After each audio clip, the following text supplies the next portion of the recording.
காலை வேலைக்காக தகப்பனே எங்களை மீண்டுமாக உம்முடைய கரத்திலே தாழ்த்துறோம். ஆம் கர்த்தாவே, உம்முடைய கிருபையினாலே மீண்டுமாக உம்முடைய சமூகத்திலே நாங்கள் வரும்படியான ஸ்லாக்கியத்தை மீண்டுமாக கர்த்தாவே நீர் எங்களுக்கு கொடுத்ததுக்காக உமக்கு ஸ்தோத்திரம். ஆம் கர்த்தாவே, இந்த மகத்துவமான இந்த காலை வேளையிலே உம்முடைய வார்த்தைக்காக நாங்கள் வந்திருக்கிறோம். ஆம் கர்த்தாவே, பிணம் எங்கேயோ அங்கே கழுகுகள் ஒன்று கூடும் என்ற வண்ணமாக ஆண்டவரே, இந்த கடைசி நாட்களிலே ஆண்டவரே கொடுக்கப்பட்டதான ஜீவனுள்ள அந்த வார்த்தைக்காக ஆண்டவரே, இந்த நாளிலே கொடுக்கப்பட்ட வானத்திலிருந்து இறங்கி வந்த அந்த மன்னாவை நாங்கள் புசிக்கும்படியாக இந்த நேரத்திலே நாங்கள் வந்திருக்கிறோம். ஆம் கர்த்தாவே, கடைசி நாட்களிலே 7ஆம் தூதன் சத்தமிடுகிற நாட்களிலே தேவ ரகசியம் நிறைவேறும் என்ற வண்ணமாக இந்த நாட்களிலே உம்முடைய ரகசியங்களை அறிந்து கொள்ளும்படியாக ஆண்டவரே, இந்த நேரத்திலே வந்திருக்கிற உம்முடைய ஜனத்தை நீர் அறிந்த தேவன். ஆம் கர்த்தாவே, நாங்கள் பிழைக்கும்படியாக நீர் ஒன்றே மாத்திரம் வைத்திருக்கிறீர். அது உம்முடைய வார்த்தையாயிருக்கிறது. அதனாலே அந்த வார்த்தை ஒன்றே எங்களை பிழைக்க முடியும் என்று நாங்கள் அறிந்திருக்கிறோம். அதனாலே நாங்கள் ஆதியிலே மோடு கூட இருந்தால் மாத்திரம் அந்த வார்த்தையை நாங்கள் அறிந்து கொள்ள முடியும். உம்முடைய ஆவி இல்லாமல் நாங்கள் எதையுமே புரிந்து கொள்ள முடியாது என்று நாங்கள் அறிந்திருக்கிறோம். அதனாலே கர்த்தாவே, பேசுகிற உதடுகளையும் கேட்கிற செவிகளை நீர் விருத்தேசனம் பண்ணி உம்முடைய வார்த்தையை கர்த்தாவே எங்கள் மத்தியிலே நீர் வைக்க போற தயவுக்காக உமக்கு ஸ்தோத்திரம். வந்த ஒவ்வொரு பிள்ளைகளையும் ஆசீர்வதியும், வராத ஒவ்வொருவரோடு உம்முடைய இரக்கம் கூட இருக்கட்டும். இந்த நேரத்திலே பலவீனத்தோடு வியாதியோடு இருக்கிற ஒவ்வொருவரையும் உம்முடைய கரத்தில் ஒப்பு கொடுக்கிறோம். நீர் தாமே உம்முடைய வார்த்தையை அனுப்பி குணமாக்குற தேவன். அன்றைக்கு அந்த வண்ணமாக ஆண்டவரே தாவீது சொன்னது போல நீர் வார்த்தையை அனுப்பி குணமாக்குறீர் என்று நீ வேதம் சொல்லுகிறது. அதை ஆண்டவரே ஏசாயா சொல்லும் போது ஆண்டவரே உம்முடைய தழும்புகளால் குணமானோம் என்றது போல கர்த்தாவே, நிச்சயமாய் அதை நாங்கள் பெற்றுக்கொள்ள நாங்கள் வந்திருக்கிறோம். அதனால எந்த தடைகளும் வராத வண்ணம் உம்முடைய அபிஷேகம் எங்களோடு கூட இருக்கட்டும். பிசாசு கொண்டு வர எல்லா தந்திரங்களையும் ஆண்டவராய் இயேசு கிறிஸ்து நாமத்தினாலே நாங்கள் கடிந்த புறப்படுத்தி கர்த்தாவே உம்முடைய வார்த்தைக்குள்ளாக எங்களை ஒப்பு கொடுக்கிறோம். திறக்க போற வார்த்தை ஆசீர்வதியும், அந்த வார்த்தையிலே நீர் மகிமைப்படும், அந்த வார்த்தையை கொண்டு நீர் எங்களோடு இடைப்படும். யாவை உம்முடைய கரத்திலே தாழ்த்தி இயேசு கிறிஸ்து நாமத்தில் கேட்கிறோம். ஆமென், ஆமென், ஆமென். நாங்கள் நின்ற வண்ணமாகவே மல்கியா 4ஆம் அதிகாரத்துக்கு நாங்கள் திருப்புவோம். மல்கியா 4ஆம் அதிகாரம், அதிலே 5, 6 2 வசனங்களை மாத்திர நாங்கள் வாசிப்போம். கர்த்தருடைய பெரிதும் பயங்கரமான நாள் வருகிறதற்கு முன்னே நான் உங்களிடத்திற்கு எலியா தீர்க்கதரிசியை அனுப்புகிறேன். நான் வந்து பூமியை சங்காரத்தால் அடிக்காதபடிக்கு அவன் பிதாக்களுடைய இருதயத்தை பிள்ளைகளிடத்திற்கும் பிள்ளைகளுடைய இருதயத்தை அவர்கள் பிதாக்களிடத்திற்கும் திருப்புவான்.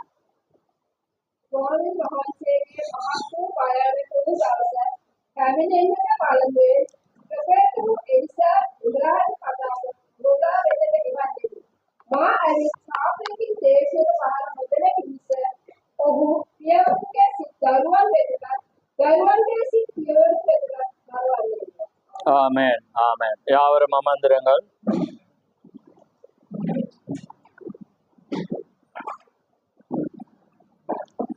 கர்த்தருடைய பரிசுத்த நாமம் மகிமைப்படுவதாக. ஆமென். இந்த அருமையான நாளிலே தேவனுக்குள்ளாக நாங்கள் தேவனுடைய வார்த்தையை நாங்கள் கேட்க வந்திருக்கிறோம். இந்த அருமையான நாளிலே அங்கே எலியாவின் 5 வகையான ஊழியங்கள் என்ற ஒரு தலையங்கத்திலே நான் பேச விரும்புகிறேன். தேவனுடைய சத்தியங்களை நாங்கள் அறியும் போது நாங்கள் எங்களுடைய அந்த வெளிப்பாட்டை தேவனுடைய வார்த்தையின் மீது கட்ட முடியும். ஆமென்.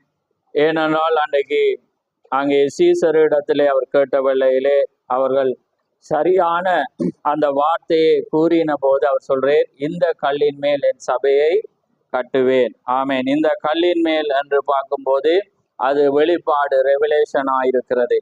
ஏனென்றால் அவர்கள் சரியான மற்ற ஜனங்கள் புரிந்து கொள்ளுகிற வார்த்தையை விட அவர்கள் சரியாக இயேசு கிறிஸ்து யார் என்பதை அவர்கள் அறிந்திருந்தார்கள். ஆமென். அதனால்தான் ஜனங்களோ மற்றவர்களோ பரிசேயர்களோ பலவிதமாக இயேசு கிறிஸ்துவை அறிந்திருந்தார்கள். ஆனால் அங்கே சீசர்கள் மாத்திரமே அறிந்திருந்தார்கள் அவர் யார் என்பதை. அதனால அவர் சொல்ற, இந்த கல்லின் மேல் என் சபையை கட்டுவேன், பாதாளத்தின் வாசல்கள் அதை திறக்க முடியாது, மேற்கொள்ள முடியாது என்று தேவன் அங்கே கூறினதை நாங்கள் பார்க்கிறோம். அதே போலதான் தேவனுடைய வார்த்தையை சரியான விதத்திலே நாங்கள் அறிந்து கொள்ளும் போதுதான் நாங்கள் சரியாக தேவனுக்கு பலி செலுத்த முடியும் என்று நாங்கள் அறிந்திருக்கிறோம். ஆமென். அதனால்தான் அங்கே வேதம் சொல்லுகிற, நீங்கள் வீணாய் எனக்கு ஆராதனை செய்தீர்கள், மனுஷனுடைய கற்பனைகளை உபதேசமாய் போதித்து வீணாய் ஆராதனை செய்தீர்கள். ஏனென்றால் அங்கே பாதிரிமார்கள், பரிசேயர், சதுசேயர், வேதபாரர் பேசின காரியத்தை வைத்து ஜனங்கள் ஆராதித்தார். ஆனால் அவர்கள் வேத வார்த்தையின்படி ஆராதிக்க, அதனாலே அவருடைய ஆராதனைகள் பரிசுத்தமாயிருந்தது, கனம் பொருந்தினதாயிருந்தது, அர்ப்பணிப்பாயிருந்தது, எல்லாமே இருந்தது. ஆனால் இயேசு கிறிஸ்து வந்து சொன்னார், நீங்கள் வீணாய் ஆராதனை செய்கிறீர்கள். ஏனென்றால் அந்த வார்த்தை தேவனுடையதாக, வார்த்தையின்படி அவர்கள் அதை அடையாளம் கண்டுகொள்ளவில்லை. ஆனால் அதற்காக எதிர்பார்த்திருந்தார்கள், அதற்காக பிரயாசப்பட்டார்கள், அதனாலே அவர்கள் அறிந்து கொள்ளவில்லை. அதே போலதான் இன்றைக்கு நீங்கள் தேவனுடைய வார்த்தை எங்களோடு பேசணும் என்று நீங்க வந்திருப்பீங்க. ஆனால் சில தலையங்கங்கள் அங்கே போடும்போது அது நீங்க அடுத்ததுக்கு போயிருவீங்க. என்ன என்ன ஒரு பழமொழிகள் இருக்குன்னா, ஏன்னா அதையே கஞ்சியே ஆறின கஞ்சியே சூடாக்கி கொடுக்குற மாதிரி என்று சில பேர் நீ நினைச்சிட்டீங்கன்னா தேவன் பாஸ் ஓவர் மேலால போயிரு. ஆமே. ஆனால் இன்றுமே தேவன் என்னோடு பேசுவீரண்டா தேவன் அவர் பேசுற தேவன். ஏன்னா அவருடைய தேவனுடைய வார்த்தை அந்த வண்ணமாயிருக்கு. ஜனங்கள் அதுலதான் அவங்க என்ன செய்வாங்க, மிஸ் பண்ணுவாங்க. ஆனா நீங்க தேவன் என்னோடு பேசணும் என்று அங்க வருவீங்கண்டா தேவன் இன்றைக்கும் அவர் பேசுவார். ஏனென்றா சத்தியமானது தேவன் ஒரு ஜனத்துக்காக, அவர் தாகமுள்ளவனுக்காக அவர் பேசுற தேவன் ஆயிருக்கிறார். ஆமேன். அதனால இது அவசியம் இல்லைன்னு நீங்க போவீங்கன்னா அது காரியமாக என்ன செய்கிறோம், கடந்து போயிடும். ஆமேன்.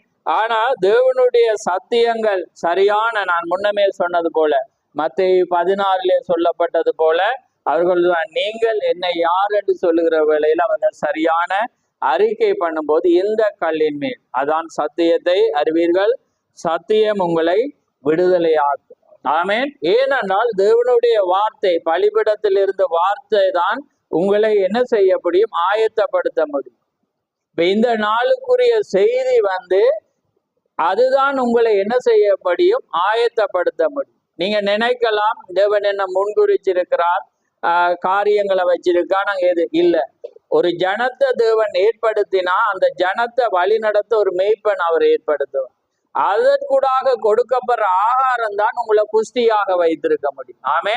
அப்படி இல்லாட்டி தேவன் ஒழுங்குக்கு மாறாக கிரிய செய்யற தேவனாக மாறிடுவார். எப்பயுமே தேவன் ஒழுங்கின் தேவனாயிருக்கிறார். அப்ப அதனாலதான் அந்த காரியத்துக்கூடாக தேவன் ஒரு காரியத்தை அனுப்பும் போது அந்த இடத்திலிருந்து வர்ற வார்த்தை தான் உங்களை சரியான வழியில நடத்த முடியும். அதனால்தான் அவர் சொல்ற, நீங்க சபைய தெரிந்து கொள்ளுங்க. ஏனென்றா தீர்க்கதரிசி அன்னைக்கு வாசிச்சமேன, அது ஜீவனுக்கான வழி என்று. ஏன்னா அந்த வழிதான் உங்களை ஜீவனுக்கு நடத்த முடியும்.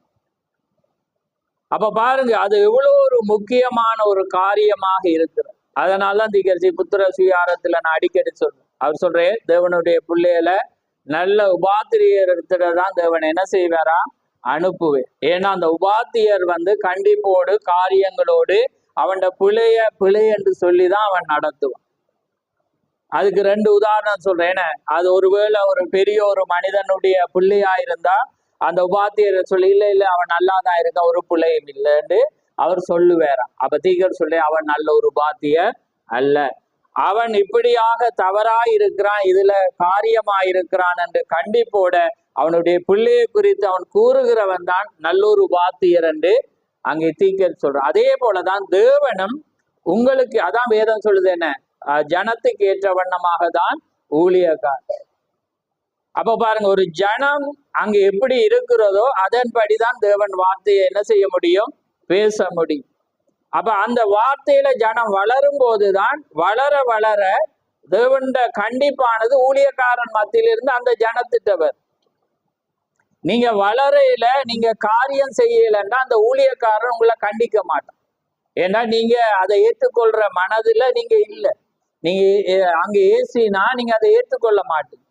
ஏற்றுக்கொள்ளாம அதுக்கு விளக்கம் சொல்லி நீங்க முகத்தை திருப்பி முறைச்சிட்டுவீங்கன்னா அவன் சொல்லமா. ஆனா நீங்க தேவண்ட வார்த்தையில நீங்க வளர்றீங்க, காரியத்துக்குள்ள வாரீங்கன்னா தேவன் என்ன செய்வார்? அந்த ஊழியக்காரனை கொண்டு நீ செய்யற சரியில்லை, நீ தவறா இருக்கிறா, நீ சரியென்று நினைச்சு கொண்டு நீ தவறா இருக்கிறான்னு பேசு. புரியுதா உங்களுக்கு? அதுதான் தேவனுடைய காரியம். நீங்க வளரையிலன்னா தேவன் உங்களோட பேச மாட்டேன். தேவன் பேசுறபடி தேவன் ஒரு சரீரத்தை எடுத்துக்கொண்டுதான் பேசு. விளங்குதா? தேவன் டைரக்டா சவுண்டை கொடுத்து எஃப்எம்லயோ அல்லது பூஃபர்லயோ அல்லது என்ன பாக்ஸ்லயோ அவர் பேச மாட்டார். பேசுறதா இருந்திருந்தா காலங்காலமாவே அதை செஞ்சிருப்பேன். தேவன் பேசுறது எப்படி? மனிதனை கொண்டுதான் பேசு. ஆமே, அதுதான் அவருடைய வழியா இருக்கு. அதனாலதான் தேவன் தவறாக புரிந்து கொள்ளப்படுறார். ஏன்னா அதுதான் இன்னைக்கு நடக்கிற காரியம். அப்ப பாருங்க, தேவனுடைய காரியம். அப்ப சத்தியத்தை நீங்க தேவ சமூகத்துல வரும்போதுதான் நீங்க அறியணும் தேவன் என்னத்தை பேசுது, யாருக்கு அவர் பேசுறார் என்ற பார்க்கும் போதுதான் நீங்க அதை அறிந்து கொள்ள முடியும். ஏன்னா வஞ்சகமானது எங்க இருந்து வரும்? பலிபிடத்துல இருந்துதான் வரும். அதான் வேதம் சொல்லுது, பலிபிடங்கள் எல்லாம் போஜன பீடங்கள் எல்லாம் வாந்தியினால நிறைந்திருக்கிறது. ஏனென்றா அந்த காரியம் அந்த தேவன் ஒன்றை சொல்றார், அதன்படி செய்ய. அப்ப அதை அப்படி செய்யும் போது அது எப்படி இருக்கிறது? வாந்தியா இருக்கு. தேவன் தான் அதை சொன்னேன், தேவனுக்காக தான் அவங்க செய்யறாங்க. ஆனா அது தேவனுக்கு அருவருப்பா இருக்கு. ஏனென்றா தேவனுடைய வார்த்தையின்படி அது செய்யாதபடி. அப்ப இன்னைக்கு உலகத்துல இன்னைக்கு கிறிஸ்தவர்கள் தான் அதிகமானவங்க. மெஜாரிட்டி கூடினது கிறிஸ்தவ. ஆனா எல்லா பலிபிடங்களும் பாத்தீங்கன்னா இன்னைக்கு ஏதோ ஒரு வழியில ஆராதிக்கிறான். தேவன் ஒவ்வொருவரையும் ஒவ்வொரு நோக்கத்துக்காக அவர் பயன்படுத்துறார். நாங்க பார்த்தோம் வேதத்தில் பார்வோனை எழுப்பினதும் அவர்தான், கோரோசோ எழுப்பினதும் இதுதான், சவுலை எழுப்பினதும் தேவன் தான், பிலியாமை எழுப்பினதும் தேவன் தான், தாவீதை எழுப்பினதும் தேவன் தான். அப்படி ஒவ்வொருவரை எழுப்பி யூஸ் அண்ட் த்ரோ வாங்க ஆங்கிலத்துல. எனக்கு அதிகமா அது தெரியும். ஏன்னா நான் ஃபுட் சிட்டியில நான் வெளியில இருக்கும்போது கேமரா அந்த நேரம் யூஸ் அண்ட் த்ரோ. அதுல 36 சொட்டு அப்படியே நீங்க யூஸ் பண்ணி போட்டு அதுலயே நீங்க எறியணும். அதுக்குள்ள இருக்கிற ஒன்றை மட்டும் கலட்டிட்டு அந்த கேமரா அதுக்கு பிறகு பாவிக்கலாம். அது அந்த நேரத்துல 22 வெள்ளியா இருந்துச்சு. அப்ப அது அந்த கேமரா எடுப்பாங்க. சப்போஸ் போன் கொண்டுறையில ஒரு நல்ல ஒரு சீனரிய பாக்குறாங்க, அவங்களுக்கு போட்டோ எடுக்கணும்ன்ற ஆர்வம் இருந்தா அதை வாங்குவாங்க அந்த அரபியர் அல்லது ஃபாரினர்ஸ் வேண்டி போட்டு அதுலயே எடுப்பாங்க. நல்ல கிளியரான கேமரா எடுத்து போட்டு அதுல இருக்கிற சிப்பை கலட்டி போட்டு அதை வீசிட்டு போயிடுவாங்க. அதுக்கு பிறகு யூஸ் அண்ட் த்ரோ. அதுக்கு பிறகு நீங்க ஆங்கிலத்திலே வர யூஸ் அண்ட் த்ரோ எறியிற, நீங்க அதை யூஸ் பண்ணி போட்டு எறியிற. அப்ப அதே போலதான் தேவனும் சில பேரை யூஸ் பண்ணிட்டு எரிஞ்சிருவேன். ஏன்னா அதுக்கு நாங்க அநேக உதாரணங்களை பார்த்தோம். அந்த நேரத்துல அவன் அபிஷேகம் இருக்கும், வல்லமை இருக்கும், நல்ல காரியத்தை செய்வான். ஆனா காலம் கடந்து தேவண்ட வார்த்தையை அவன் மாறும்போது அவர் என்ன செஞ்சிருவேன்? எரிஞ்சு போட்டு வேறொன்றை என்ன செஞ்சிருவேன்? துவங்கிருவேன். அது உங்களுக்கு தெரியும். இனி அநேக இடத்துல நாங்க பார்த்தோம். அது உதாரணத்துக்கு இப்ப கிட்டடியிலையும் பார்த்தோம் தாவீதையும். ஏன்னா நாங்க சவுலை அந்த டைம் தேவண்ட வார்த்தையை மீறும் போது தேவன் சொல்லிட்டே, நீ சவுலுக்காக தூக்கப்படாம நீ போய் என்ன செய், ஈசாயின் புத்திரிடத்துல இருந்து ஒருவனை நீ கொண்டு வாண்டுட்டு தேவனை என்ன செஞ்சுட்டு தாவீதை பயன்படுத்திட்டு. புரியுதா உங்களுக்கு? அப்ப அதே போலதான் தேவன்ட. அப்ப பாருங்க, தேவன்ட காரியத்துல நீங்க அவதானமா இருக்கும். எப்பயுமே வேதமும் சாட்சியாமா தேவன் தீர்க்கதரிசியுடைய செய்தியும் ஒப்பிட்டு போவோம். அந்த வார்த்தை தான் என்ன செய்யும்னா உங்களை வழி நடத்தும். இப்ப ரோமங்கத்திலிக்கு பாருங்க, அவங்க சொல்றாங்க பிதா ஒருவர் இருக்கிறாரு, சரியா இருக்கிறாருன்னு சொல்றாங்க. ஆனா பாருங்க, மரியால அனுமதிச்சிருக்கிறாங்க, சூசேப்பரை அனுமதிச்சிருக்காங்க, அந்தோனியாரை அனுமதிச்சிருக்கிறாங்க. என்ன புரியுதா? ஆனா ஜனங்கள் என்ன செய்யறாங்க? ஆனா அவங்களோட போதனை என்ன சொல்றாங்க? மரியாள் கடவுள் இல்ல, சூசேப்பர் கடவுள் இல்லை, அந்தோனியார் கடவுள் இல்லை, நீங்க அவங்க வணக்கத்துக்குரியவங்க அல்ல, அப்படிதானே சொல்றாங்க. சொல்லாம இருக்கிறாங்க, சொல்றாங்க. ஆனா அவங்க என்ன செய்யறாங்க? உள்ள வச்சிருக்கிறான். ஜனங்கள் என்ன செய்யறாங்க? போய் கும்பிடுறாங்க. அப்ப இவங்க சொல்றாங்க என்ன? அவங்க வணக்கத்துக்குரியவங்க அல்ல, அவங்க கடவுள் அல்ல, நீங்க அவங்கள கும்பிடக்கூடாது. ஆனா ஜனங்கள் என்ன செய்யறாங்க சொல்லுங்க? கும்பிடுறாங்க, பூ வைக்கிறாங்க, கும்பிடுறாங்க. அப்ப இந்த பாதிரியார் என்ன செய்யணும்? ஜனம் அதை செய்தா அதை என்ன செய்யணும்? இடறல். அதை என்ன செய்யணும்? வெளியே எடுக்கும். புரியுதா உங்களுக்கு? பிசாசு உங்களுக்கு தெரியும், ஏதேலி அவன் விழுந்தவன் போயிட்டானா? இல்ல. அவன் விழுந்தவன் மனிதனுக்குள்ளாக தண்ட புள்ளியை என்ன செஞ்சிட்டான்? பெத்துட்டான். பெத்தவன் அவன் போகையில் இப்ப யாருக்குள்ளாக பிசாசு இருக்கிறான்? ஆவியா இருந்தவன் மனித ரூபத்துக்கு அவன்ட பிள்ளையும் பெத்துட்டான். விளங்குதாங்க? இப்ப பிசாசின் பிள்ளைகளும் இருக்கிறாங்க, தேவனுடைய பிள்ளைகளும் இருக்கிறாங்க, தேவ புத்திரரும் இருக்கிறாங்க, ஏன்னா மனுஷ புத்திரரும் இருக்கிறாங்க. புரியுதா உங்களுக்கு? நான் அழகாக உங்களுக்கு கொண்டு வார். ஏனென்றால் இந்த வஞ்சகத்தை நீங்க கவனிக்கணும், இடரெல்லாம் கவனிக்கும். புரியுதா உங்களுக்கு? அப்ப அது எங்க இருந்து வரும்? இங்க இருந்து தான் வரும். புரியுதா உங்களுக்கு? வேற எங்க இருந்தும் வராது. அவங்களோட போதனை என்னையா இருக்கு? ரோமன் கத்தோலிக்குடைய போதனை பிதா ஒருவர் இருக்கிற இயேசுவே அங்க கும்பிடையில, ஆனா இயேசுவே ஆண்டவரேன்னு அவரே ரட்சகர் எல்லாம் செய்வான். நாம தான் மாறிட்டாங்களாண்டா கடைசியா பிதா குமாரன் என பரிசுத்தாவி நாமத்தினாலே என்று முடிச்சிடுவாங்க. ஏன்னா அப்ப ஒன்றுக்கும் அவங்க பேரை சொல்லி முடிப்பாங்க. ஆனா அவங்களோட போதனை என்னண்டா நீங்க கும்பிடக்கூடாது. கவனமா பாருங்க. ஏன்னா அப்ப அதே போலதான் இந்த வஞ்சகம் இருக்கு. அப்ப ஆக்கள் என்ன நினைக்கிறேன்னா, அவங்க அதை சொல்ல இல்லையே. என்ன சொல்ல? அவங்க கும்பிட சொல்ல இல்லையே. ஜனந்தானே முட்டாளா இருக்குது. புரியுதா உங்களுக்கு? ஏன்னா ஜனந்தான் முட்டாளா இருக்குது. அவங்க நாங்க சொல்ல, நாங்க கும்பிட சொல்ல. ஆனா போதனை எப்படி இருக்குது?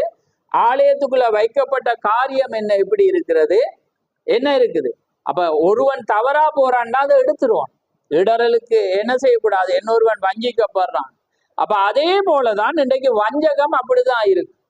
புரியுதா? ஒருவனுக்கு தெரியும் அவன் தவறான், அந்த தவற எடுக்கிறவன் தான் யாரா இருக்கிறான்? ஒரு உண்மையான ஒரு மனிதன் ஆயிருக்கு.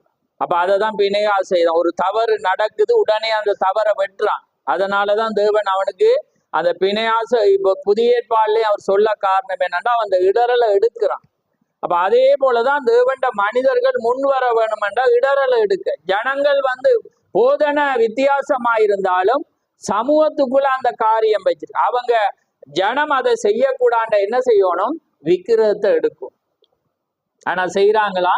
இல்லை. அப்ப கவனிங்க. அப்ப அதே போலதான் இன்றைக்கு காரியமானது அப்படியாக தான் இருக்கிறது. அப்ப இன்றைக்கு நாங்க ஒரு வஞ்சகமான ஒரு காலத்துல, ஏன்னா நாங்க அன்றைக்கு தூதன் என்ற செய்தியில பார்த்தோம், சொல்றேன் கடைசி நாள்ல பொய்யை உண்மை என்று நம்பத்தக்கதாக அதை நம்ப செய்ய ஒரு ஆவி என்ன செய்யுமா? சுற்றி திரியும். அநேகர் அது என்ன செய்வாங்களாம்? நம்புவாங்க. புரியுதா உங்களுக்கு? அப்ப கவனமா பாருங்க. கடைசி நாட்கள்ல பொய்யை உண்மை என்று நம்பத்தக்கதாக ஒரு கொடிதான ஒரு ஆவி என்ன செய்யுமாம்? சுற்றி தெரியும். அநேகர் அதை என்ன செய்வாங்களாம்? நம்புவாங்க. ஏன்னா தேவன் அதை அந்த ஆவியை அனுப்பிட்டா நம்பிதானே ஆகும். அப்ப அதைதான் தெசலோனிக்கர்ல பவுல் சொல்றான், சத்தியத்தின் மேலுள்ள அன்பை அவர்கள் பற்றி கொள்ள மனதாய் இராதபடினாலே பொய்யை விசுவாசிக்கத்தக்கதாக கொடிய வஞ்சகத்தை தேவன் அவர்களுக்குள்ளே அனுப்புவார். யார் அனுப்புறது? தேவன் தான். ஏன்? சத்தியத்தின் மேலுள்ள அன்பை பற்றி கொள்ள. சத்தியத்துல எங்களுக்கு அன்பு இருக்கும். ஆமே. தேவண்ட வார்த்தையில எங்களுக்கு அன்பு இருக்கும். தேவண்ட வார்த்தையை நாங்க நேசிக்கும். தேவண்ட வார்த்தைக்கு நாங்க கனம் பண்ணும் போதுதான் அதை செய்யும். அப்ப இது இப்ப ரோமங்கத்திலுக்கு என்ன சொல்லுது? இந்த வேதாமானது தூக்கி வீசும். ஏன்? இது காலாவதி ஆயிடுச்சு, டேட் முடிச்சு. அப்ப இத ஒருவன் சொல்லுவானண்டா அதை யாரா இருக்கிறான்? ஒரு கொடிதான வஞ்சியம். இப்ப அதனாலதான் பைபிள் என்ன நடக்குது? பைபிள் என்ன செய்யுது? இப்ப மொழிபெயர்க்கப்பட்டு உங்களோட கரங்கள்ல ஏன்னா வந்துட்டு தானே. இப்ப வேற எல்லா சபைகளும் அதை பாவிக்க துவங்கிட்டாங்க. ஏன்னா பாட புத்தகம் அதுதான். அப்ப ஈஸிக்காக போதகர்மாரும் என்ன செஞ்சுட்டாங்க? அதை தான் வாசிக்கிறோம். அப்ப நாங்க வாசிக்கிறது என்ன ஒரு காலம் இல்ல. காலம் வந்தா 20 வருஷத்துக்கு பிறகு நாங்க ஒரு பொது இடத்துல பிரசங்கிச்சா ஜனங்கள் சொல்லுவாங்க, எந்த வேதத்தை போதிக்கிறேன் அப்படி கேட்பான். ஒரு புதுசா வந்தவங்க இவர் என்னத்தை போதிக்கிறேன்னு வேதத்தை மாத்தி சொல்றேன் அப்படிதான் சொல்லுவான். ஏன்டா இப்ப மெஜாரிட்டி அதுதான் கூட, காரியம் குறைவாயிடுச்சு. இப்ப இந்த சத்தியத்தில் உள்ளவங்க தான் இதை என்ன செய்வாங்க, வாசிப்பாங்க. அப்ப உலக கிறிஸ்தவரோடு ஒப்பிடும் போது பாத்தீங்கன்னா இது குறைந்தா என்ன நடக்கும், பைபிளை அச்சிடுறவங்க உங்களுக்கா மெனக்கெட்டு குறிப்பிட்டதை என்ன செய்ய மாட்டாங்க, அச்சிட மாட்டாங்க. காலம் போனா உங்களுக்கு பொதுமொழிப்பதை தான் நீங்க என்ன செய்ய வேண்டும், வாசிக்க வேண்டியவர். அப்ப பாருங்க, அப்படியான ஒரு காரியம். அப்ப அதுக்கு நாங்க சத்தியத்தை அறியோம். ரைட். இப்ப பாருங்க, தேவன் என்ன சொல்லி இருக்கிறார், இந்த எலியாவின் 5 வகை ஊழியம். அப்ப எலியா என்ன செய்யப்படணும்டா 5 முறை இந்த பூமிக்கு என்ன செய்யணும், வரணும். அப்ப யாரு வரணும், எலியா இல்ல, எலியாவின் ஆவி. எலியாவின் ஆவியை தேவன் 5 முறை கொடுப்பதாக அவர் என்ன செஞ்சிருக்கிறார், வாக்கு கொடுத்திருக்கிறார். அந்த 5 முறையும் நாங்க என்ன செய்ய போறோம்டா பார்க்க போறோம்.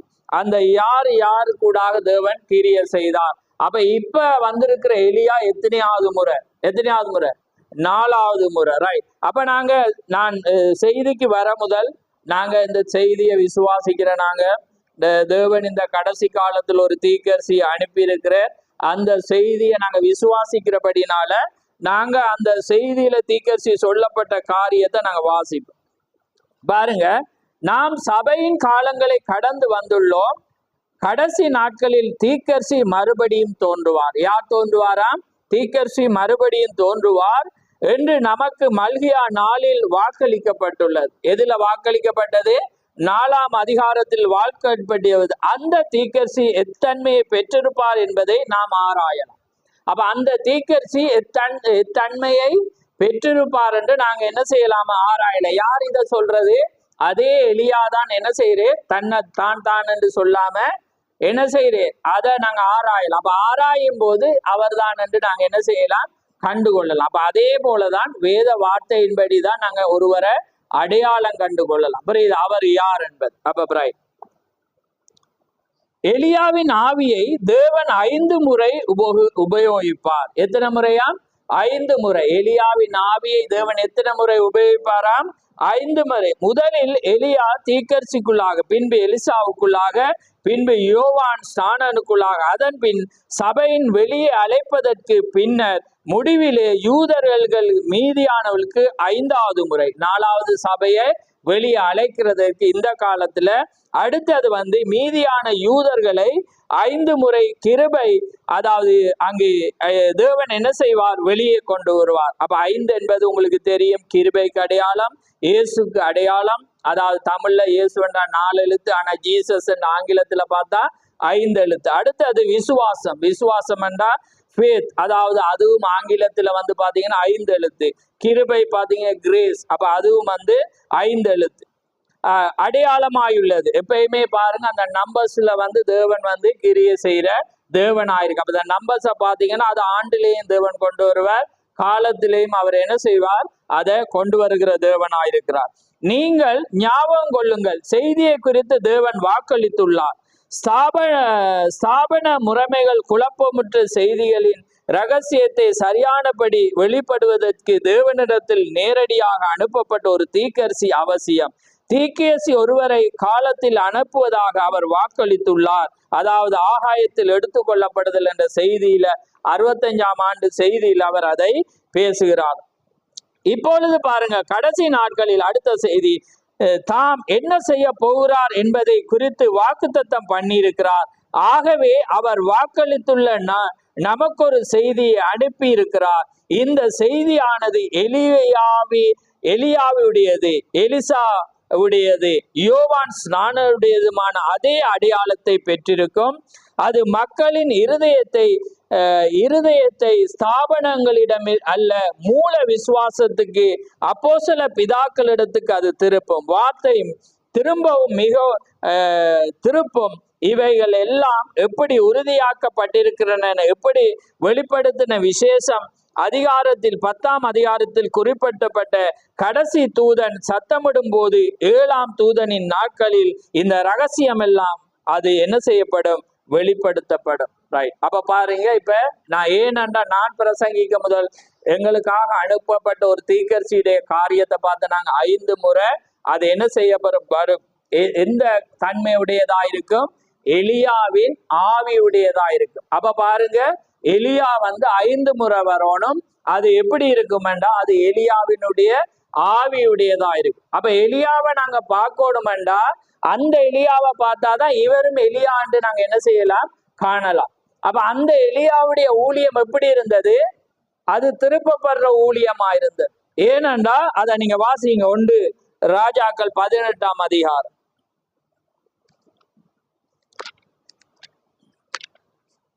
18:24 வாசிங்க. நீங்கள் உங்கள் தேவனுடைய நாமத்தை சொல்லி கூப்பிடுங்கள், நான் கர்த்தருடைய நாமத்தை சொல்லி கூப்பிடுவேன், அப்பொழுது அக்கினியினால் உத்தரவு அருளும் தெய்வமே தெய்வம் என்றான். அதற்கு ஜனங்கள் எல்லாரும் இது நல்ல வார்த்தை என்றார்கள். ரைட். அடுத்தது 30 வாசிங்க. நாங்க ஒரு பாயிண்ட்டுக்காக மட்டும்தான். ரைட். அப்பொழுது எலியா சகல ஜனங்களையும் நோக்கி என் கிட்டே வாருங்கள் என்றான். சகல ஜனங்களும் அவன் கிட்டே வந்தபோது தகர்க்கப்பட்ட கர்த்தருடைய பலிபீடத்தை அவன் செப்பனிட்டு. ரைட். அப்ப பாருங்க, என்னையாம் எலியா ஒரு பலிபீடத்தை என்ன செய்யறான்? திரும்ப கட்டையில என்ன வசனம் சொல்லுது? தகர்க்கப்பட்ட அந்த பலிபீடத்தை அவன் என்ன செய்யறான்? செப்பனிடுகிறான். அப்ப அதாவது எலியாட மினிஸ்ட்ரி எப்படி இருக்குமெண்டா திரும்ப அழிக்கிற ஊழியம், அதாவது தகர்க்கப்பட்டதை மீண்டும் கட்டுற ஊழியத்துல ஒரு தன்மையாயிருக்கு. அப்ப ஏனென்றா இந்த எலியாவுடைய நாட்கள், முதலாவது எலியாவுடைய நாட்கள்ல பாத்தீங்கன்னா மோசேயுடைய அந்த நியாய பிரமாணத்துல வாழ்ந்த ஜனங்கள் அந்த வார்த்தையிலிருந்து என்ன செஞ்சிட்டாங்க? விலகிட்டான். அவன் செலுத்தின முறைகள், பலிகள், எல்லா காரியத்திலும் இருந்து அவங்க விலகினபடினால அங்கே காலத்துக்குள்ளாக வர்றாங்க. ஏன்? அதுக்கு முன்னால பாத்தீங்கன்னா ஜோசபேலும் ஆகாப்பும் இஸ்ரவேலுக்குள்ளாக என்னத்தை கொண்டு வந்துட்டாங்க? விக்கிராராதனையை கொண்டு வந்ததினால அந்த இஸ்ரவேல் ஜனங்கள் என்ன செஞ்சிட்டாங்க? தேவனை ஆராதிக்காம, தேவனுக்கு பலி செலுத்தாம, முறையான காரியத்துல செய்யாம அவங்க என்ன செஞ்சிட்டாங்கன்னா அடுத்த கட்டத்துக்குள்ள போயிட்டாங்க.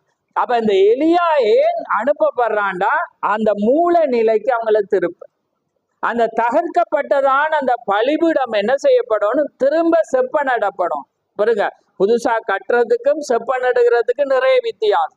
அதே நேரத்துல இவன் ஊழியம் பாருங்கன்னா மற்றாக்கள் சேலஞ்ச் பண்ணேன். ஆனா இவன் ஊழியம் சேலஞ்ச் மினிஸ்ட்ரி, அதாவது பகிரங்கமான சவால்ல இருக்கும். எலியாட மினிஸ்ட்ரி யாருக்கும் என்ன செய்யாது? பயப்படாது. அது சேலஞ்ச். பைபிள் வேதத்துல பாத்தீங்கன்னா தேவனை என்ன செய்யக்கூடாது? சோதிக்க கூடாதுன்னு இருக்கும். என்ன? பரீட்சை பாராது இருப்பாயாக. ஆனா இவன் மினிஸ்ட்ரி அப்படி இருக்காது. இவன் எப்படி இருக்குமெண்டா சேலஞ்ச், நக்கல் அடிக்கு. எப்படி? அவன் என்ன சொல்றான்? உங்களோட கடவுள் எங்க போயிருப்பேர்? ஒருவேளை தூர பிரயாணம் போயிருப்பேர், அல்லது நித்திர கொண்டிருப்பேர், அல்லது ஏதாவது ஒன்றை செஞ்சுட்டு இருப்பேர், கூப்பிடுங்க, நல்லா கூப்பிடுங்கன்னு போட்டு அவன் என்ன செய்யறான்? நல்லா சிரிக்கிறான். என்ன? நக்கல் அடிச்சுட்டே இருக்கிறான். ஆனா இவன் செய்யக்குள்ள பாருங்க, அது இயற்கையின் முரணுக்கு மீறா, இயற்கையின் அந்த பிரமாணத்துக்கு அங்கே மீறினதாக அவன் என்ன செய்யறான்? வாய்க்கால வெட்டுறான், அதுக்குள்ள தண்ணிக்குள்ள விறக போடுறான். என்ன? குடத்தை அந்த பலிபீடத்துக்கு மேல தண்ணி எல்லாம் ஊத்தி நல்லா நாளைக்கு ஊற வச்சுட்டு என்ன செய்யறான்? பெட்ரோலை ஊத்தினானா? இல்ல, வானத்துல இருந்து இதை சொல்றான், கத்தர் தெய்வமண்டா கத்தர் ஆராதிங்க, ஏன்னா பாகால் தெய்வமண்டா பாகால் ஆராதி. அப்ப பாருங்க, இப்படி யாராவது பேசியிருப்பானா? இல்ல. அது யாரால மாத்திர முடியுமெண்டா அந்த எலியாவால மாத்திரம்தான் முடியும். அப்ப பாருங்க, அவன் தான் ஒரு சேலஞ்ச செய்வான். அப்ப அதான் வேதம். ஏனென்றா அந்த தன்மை. அதே போல இந்த கடைசி நாட்கள்ல பாருங்க, அதே சேலஞ்ச் இருந்துச்சு. இப்ப இந்தியாவுக்கு பாத்தீங்கன்னா தீகர்சி போயிருந்த வேளையில என்ன, மும்பைக்கு போயிருந்த வேளையில 5 லட்சம் பேர் என்ன செஞ்சாங்க? 5 லட்சம் பேர் ஜனங்கள் ஒன்று கூடி இருந்தாங்க. அதுல பாத்தீங்கன்னா 17 ஏறக்குறைய 17 மார்க்க தலைவர்கள் வந்திருந்தாங்க. அதுல முகமதியர்கள், இந்து, அப்படி 17 அதாவது மார்க்கத்துல பிரசித்தி பெற்ற தலைவர்கள் வந்திருந்தாங்க. அப்ப அந்த நேரத்துல பாத்தீங்கன்னா ஒரு குருடன் என்ன செய்யறான்? நினைக்க குருடன் போல குருடன் அங்க இருக்கிறான். அப்ப தீகர்சி சொல்றேன், அந்த குருடனை டாக்டர்ஸ கொண்டு என்ன செய்யறாங்க?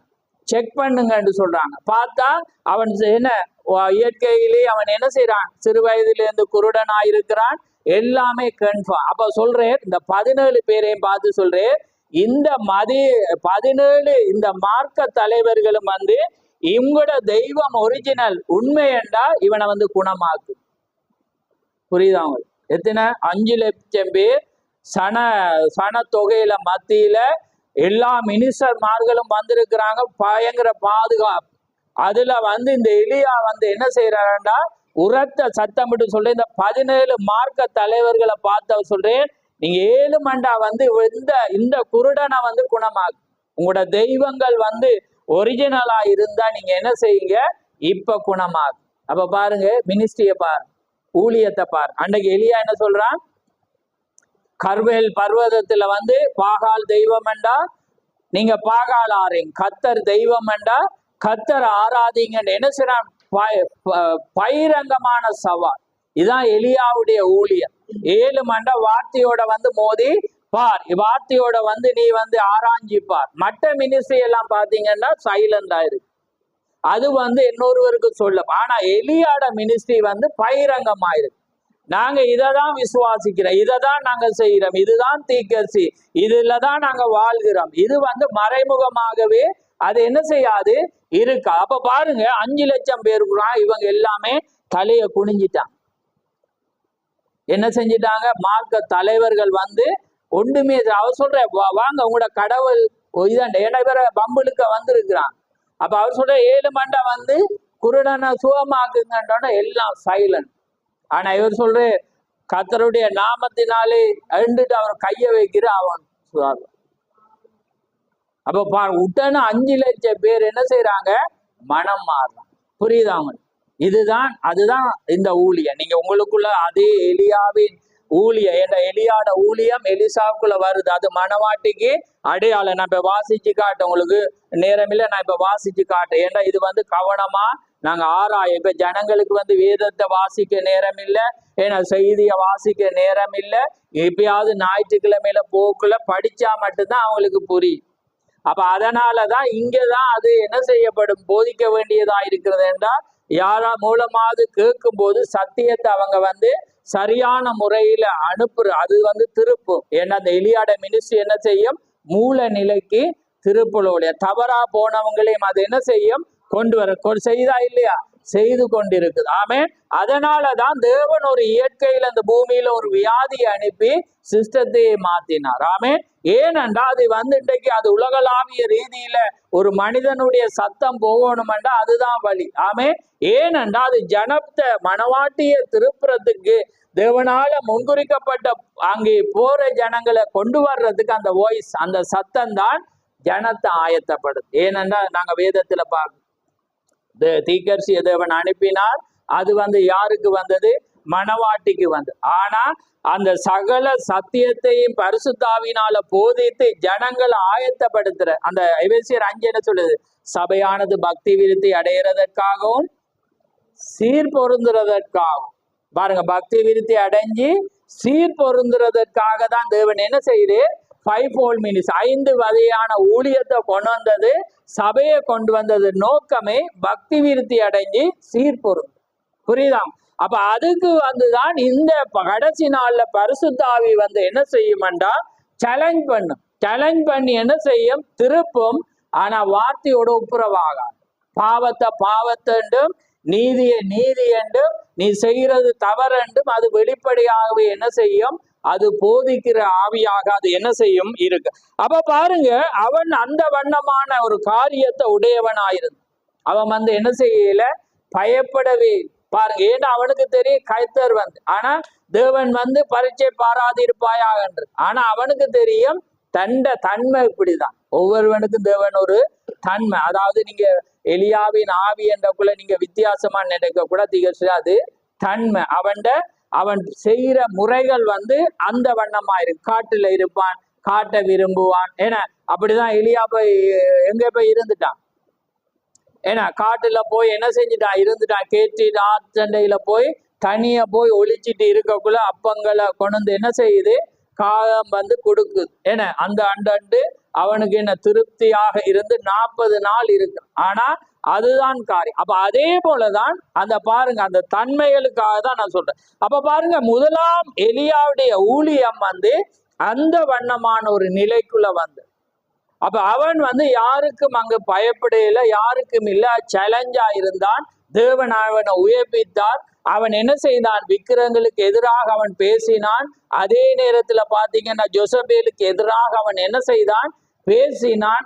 அங்க மயிடப்பட்ட, கண்ணுக்கு மயிட்டு, வாய்க்கு லிப்டிக் அடிக்கிற பெண்களுக்கு எதிராக அவன் என்ன செய்யப்பட்டான்?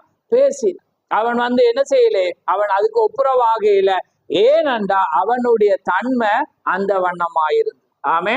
அதே தான் இன்றைக்கு பாத்தீங்க, அதே எலியா வரும்போது இன்றைக்கு எலியா என்ன செய்ய? அதே கண்ணுக்கு மையிட்ட ஸ்திரீகளை என்ன செய்யறே?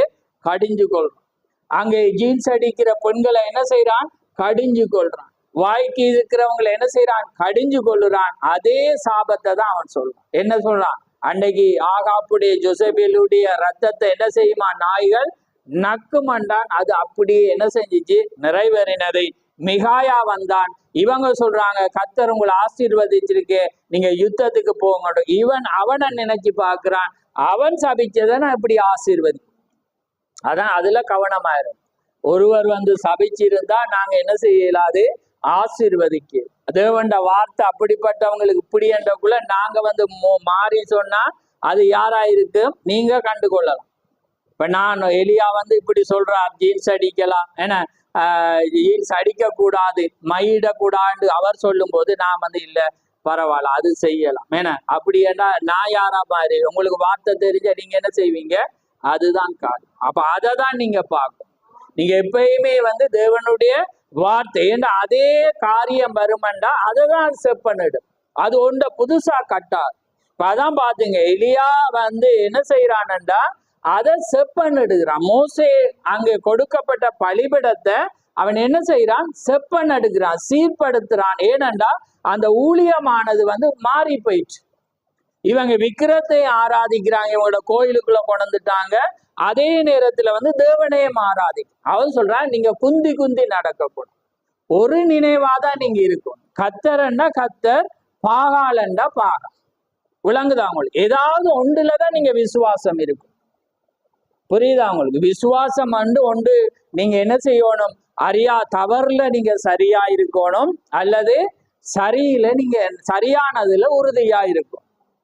நீங்க ரெண்டையும் தேவன் ஆசீர்வதிப்பார். ஆமே. சரியானதுல போனாலும் ஆசீர்வதிப்பு, தவறானதுல போனாலும் ஆசீர்வதிப்பு. தவறானதுல போனா, தவறுல உங்களுக்கு உத்தமம் இருந்தா தேவன் என்ன செய்வேன்? திருப்புவே. அதான் அடிக்கடி நாங்க பாக்குற பவுல். சவுலா இருந்தவன பவுலா மாத்திர என்னண்டா அவன் தவறானதுல உறுதியாயிருந்தான். அதுக்காக தான் ஆக்களை என்ன செஞ்சான்? கொலை செய்தான். பார், இந்த மனுஷனை கடவுள் என்று சொல்றாங்கன்னுதான் அவன் என்ன செய்தான்? கொலை செய்யும் போதுதான் தேவன் தள்ளிட்டு சொல்றேன், நீ துன்பப்படுத்துற இயேசு நான் தான். அப்பதான் அவனுக்கு தெரியும் இயேசுதான் கடவுள் என்று தெரியும். அப்ப ஏனென்றா அவன் கடவுளை சொல்லக்கூடாது.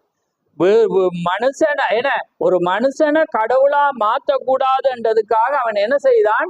அன்றைக்கு விசுவாசித்து கொண்டிருந்தான். ஆனா அன்றைக்கு தேவன் மனிதனாக கடவுள் வரவேண்டி இருந்தது ஒரு முறை. ஏனென்றா அவர் தன்னுடைய பாவத்துக்காக, ஜனங்களுடைய பாவத்துக்காக அவர் அடிக்கப்படணும். அந்த பாவம் இல்லாத அந்த சரீரம் எங்களுடைய பாவத்துக்காக அடிக்கப்படணும்.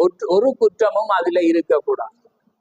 எந்த தவறும் என்ன செய்யக்கூடாது? இருக்கக்கூடாது. பாவத்துல பிறந்தா குற்றம் வந்துடும். இப்ப தாயில பிறக்கிற எந்த மனிதனுக்கும் என்ன வரும்? அவன் அந்த தகப்பன்ற தாயிட பாவம் என்னது? இனச்சேர்க்கைதான். அப்ப அதனாலதான் அவன் என்ன செய்யறா? பாவம் இல்லாத சரீரத்துல வரணும்டா தனக்கென என்ன செய்யறார்? அந்த காரியத்தை செஞ்சான். இப்ப இன்னைக்கு நாங்க சில இடத்துல மெசேஜ்ல ஆக்கள் இருக்கக்குள்ள பாத்தீங்கன்னா, இயேசு கிறிஸ்துக்கு 100 மார்க்ஸ், வில்லியம் மரியம் நமக்கு 98 கொடுத்துட்டாங்க. நான் பார்த்தேன், என்னடா பாவம், 2ஐயும் கூட்டலாம அப்படியெல்லாம் இன்றைக்கு போதனை வருது. அப்ப அது கஷ்டமா இருக்குது. அப்ப நான் முதல் சில காரியத்தை அனுப்பினா இப்ப நான் அனுப்புறேன். அப்ப 98ல 2 மார்க்ஸ் குறைஞ்சிட்டு என்னன்னு சொல்லுங்க? 2 மார்க்ஸ் குறைஞ்சிச்சு. 2 மார்க்ஸ் குறைகிறதுக்கு அவர் இனச்சேர்க்கையில வந்தபடியா 99 வடியா எழுதி ஒயிட் போர்ட்ல காட்டுறாங்க. அப்ப பாருங்க, 90 100ல ரைட் கண்ணியின் வயிற்றுல பிறக்காதபடியா ஒன்று ரைட் ஒரே வெட்டு. அப்ப 99க்கு போயிட்டு. அப்ப அடுத்தது காரியத்தை பார்த்தா அப்ப விவாகம் ஆயிட்டு. விவாகம் ரைட். அடுத்தது வேற எல்லாம் ஃபேவர். இப்ப பாருங்க போதனைகள் எப்படி ஒரு காரியமா, ஏன்னா 98% இவருக்கு மார்க்ஸ். அப்ப தேவனுக்கு கிட்ட வந்துட்டு நான் பார்த்தாட ரெண்டையும் கூட்டி விடுவோம்னு தான் நான் பார்க்கிறேன். ஏன்னா மனவாட்டியானவள் என்ன பெர்ஃபெக்ட் பரிபூரணம். என்ன அப்ப பாருங்க ஒன்றை நிரூபிக்கிறதுக்காக போகக்குள்ள 98 ஆயிடுச்சு. அப்ப 100% தேவன் அவருக்குள்ள இறங்குறேன்டா அது 100ஆ தான் இருக்கும். 100 இல்லாததுல தேவன் இறங்க மாட்டார். விளங்குதான்? தேவன் பலமுள்ள தூதனாக தீக்கர்சிக்குள்ள அவர் இறங்குறேன்டா தேவன் 98 வரையலாம். தேவன் நீங்க 100 தான் வருகிறார். நீங்களும் நானும் பெர்ஃபெக்டாண்டா தான் அவர் இறங்குது. அவர் கொஞ்சம் தேவன் ஆவியின் வழி நடத்தலால் அவர் நடக்கும், அது வேறு. ஆனா தேவன் ஒரு சரீரத்தை பயன்படுத்தணும்னா அது 100ஆ தான் இருக்கும். அப்பதான் அது முத்திரையாகும். அப்ப பாருங்க தேவன் இயேசு கிறிஸ்து 100 மனிதனாகவும் 100 தேவனாகவும் இருந்தேன். இவரை பாவம் ஆயிடுச்சு எனக்கு அந்த மெசேஜை கேட்ட 98க்கு வந்துட்டு. அப்ப பாருங்க இன்றைக்கு காரியங்கள் ஏனென்றா இன்றைக்கு ஒரு தேவனால அனுப்பப்படாத ஒரு மனிதர்கள் வரும்போது வேதாகமம் அது காலாவதியான ஒரு உபதேசம் வரும்போது தேவன் கடந்துருது. அப்ப நான் பாருங்க அந்த காரியங்களை நான் அதுல பாக்குற காரியம் என்னன்னா அந்த ஆவியை விட்டோன தங்களை யாராவது எப்படி நினைப்பான்னு தெரியாம கூட அவங்க அந்த நிலைக்கு ஒரு மனிதனை அது என்னையும் அது என்ன செய்யும் மாற்றி. ஏனென்னா தேவன் அதனாலதான் உள்ளதென்றும் இல்லாததை தேவன் எதை சொன்னாரோ அதை சொல்லிட்டு போனா அதை ஆசீர்வதிக்கும். புரியாதது மறைக்கப்பட்டவைகள் தேவனுக்கு, வெளிப்படுத்தப்பட்டவைகளோ நமக்கு. அது ஒன்று வெளிப்படுத்தப்பட்டா நம்ம அதை விசுவாசிச்சு என்னொண்ட நம்ம ஆராய போனா அது என்ன செஞ்சிடும் தவறாக போயிடும். அப்ப பாருங்க அந்த சேலஞ்ச் மினிஸ்ட்ரியில அவர் சவால் விட்டு 14 மார்க்க தலைவர்கள் முழுசினான். அப்ப அதனாலதான் இந்தியாவில கிறிஸ்தவம் கூறுறதுக்கு காரணம் என்ன, அந்த சேலஞ்சால் நிறைய காரியம் எவ்வளவு பெரிய மதத்தால பெரிய அரசியல்வாதிகளும் ஏற்றுக்கொள்ள காரணம் என்றா அந்த பிரணாமுடைய அந்த சேலஞ்ச் தான். 5 லட்சம் பேர் ஒரே நேரத்துல வந்தாங்க. அதே நேரத்துல பாத்தீங்கன்னா 13 ட்ரக்ல ஆப்பிரிக்காவுக்கு போயிருந்த நேரத்துல என்ன நடந்துச்சு, 13 ட்ரக் ஃபுல்லா என்ன நடந்துச்சு, இந்த ஹேண்டில் அதாவது இந்த முடவர்கள் ஸ்டிக்க வச்சு நடக்கிறவங்களோட தடிகளை ஏற்றி போனான். பாருங்க எப்படிப்பட்ட வல்லமையான ஊழியம். 7 முறை உலகத்தை அவர் சுற்றி வந்தார். அப்ப பாருங்க ஏனென்றா அது ஒரு சேலஞ்ச் மினிஸ்ட்ரி, யாருக்கும் அது பயப்படுது. ஆமென். அப்படிப்பட்ட ஒரு மகத்தான ஒரு தீக்கர்சியை நாம் என்ன செய்யறோம், உடையவராயிருக்கிறோம். தேவன் அது 7வது தூதனை அந்த வண்ணமாக அனுப்புவதாக அவர் வாக்களித்து. அடுத்ததாக பாருங்க எலியானது எலிசாவுக்குள்ள வருது. அப்ப அதை நான் வாசிச்சு காட்டுறேன் பாருங்க. அதை நாங்க எலிசாவுடைய காரியத்தை நாங்க அதிகமா பார்க்க தேவையில்லை. ஏனென்றா இந்த பார்த்தா ஃபுல்லா நாம அதை நான் வாசிச்சு காட்டினேன் பாருங்க.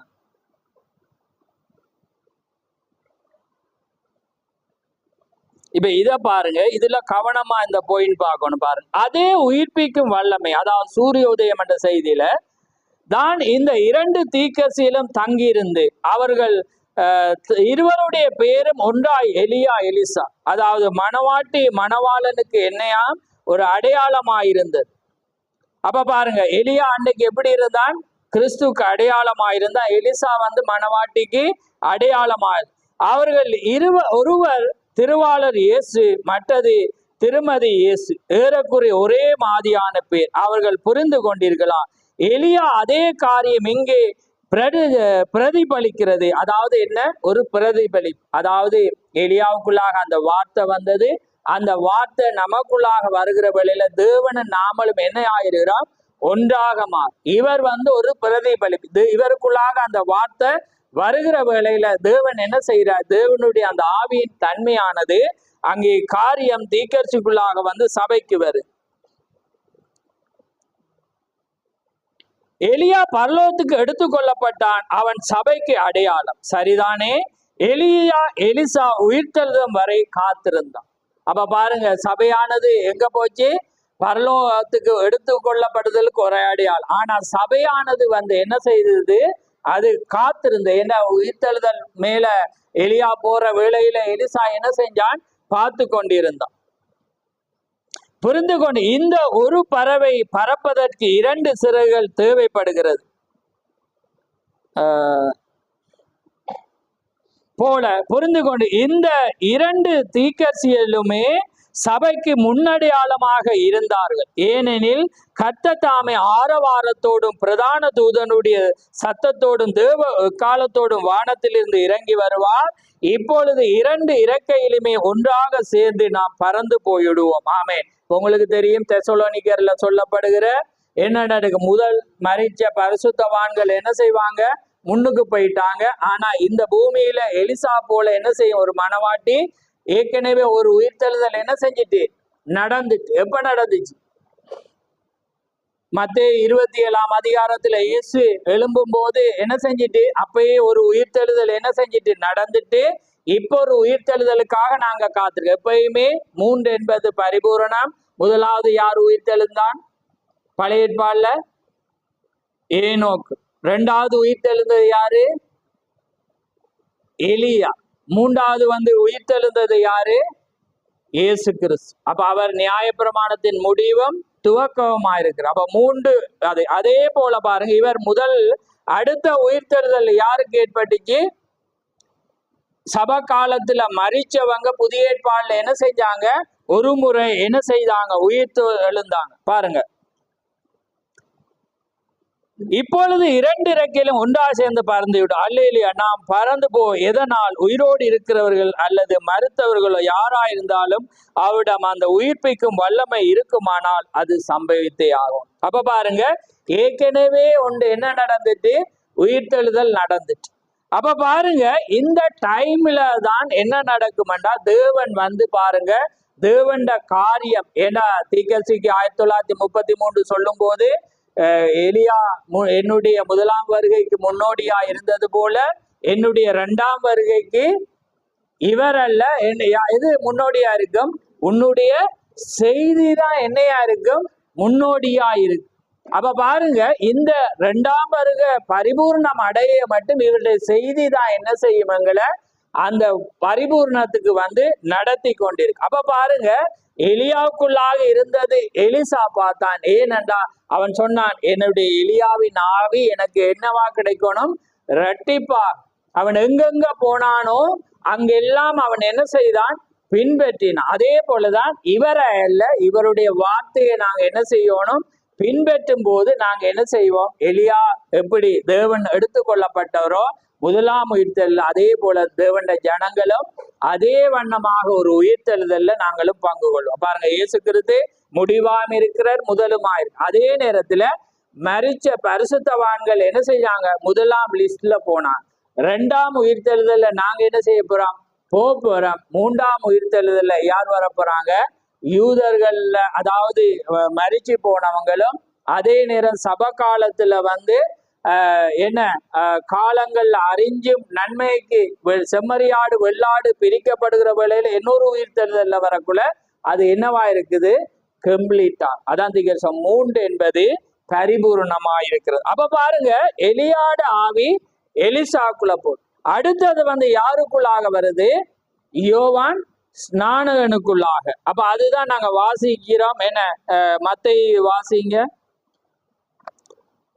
மத்தேயு 10ஆம் அதிகாரம். அன்னை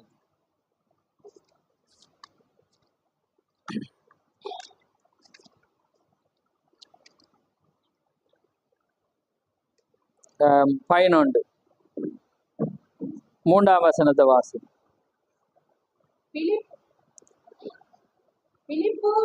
இல்ல 11, மத்தேயு 11:3.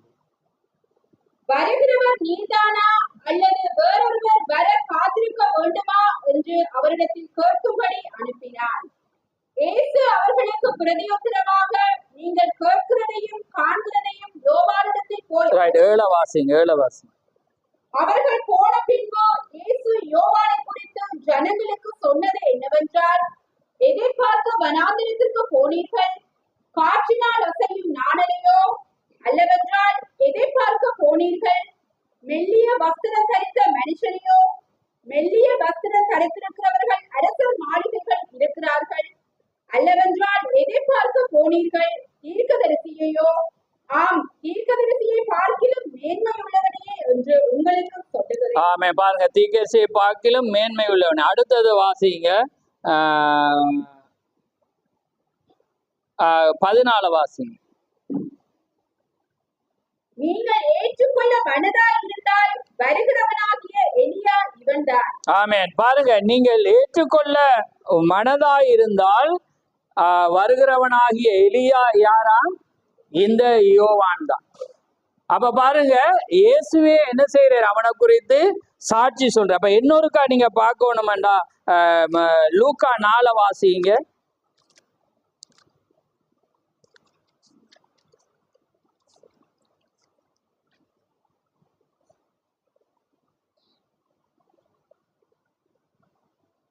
இல்ல ஒன்று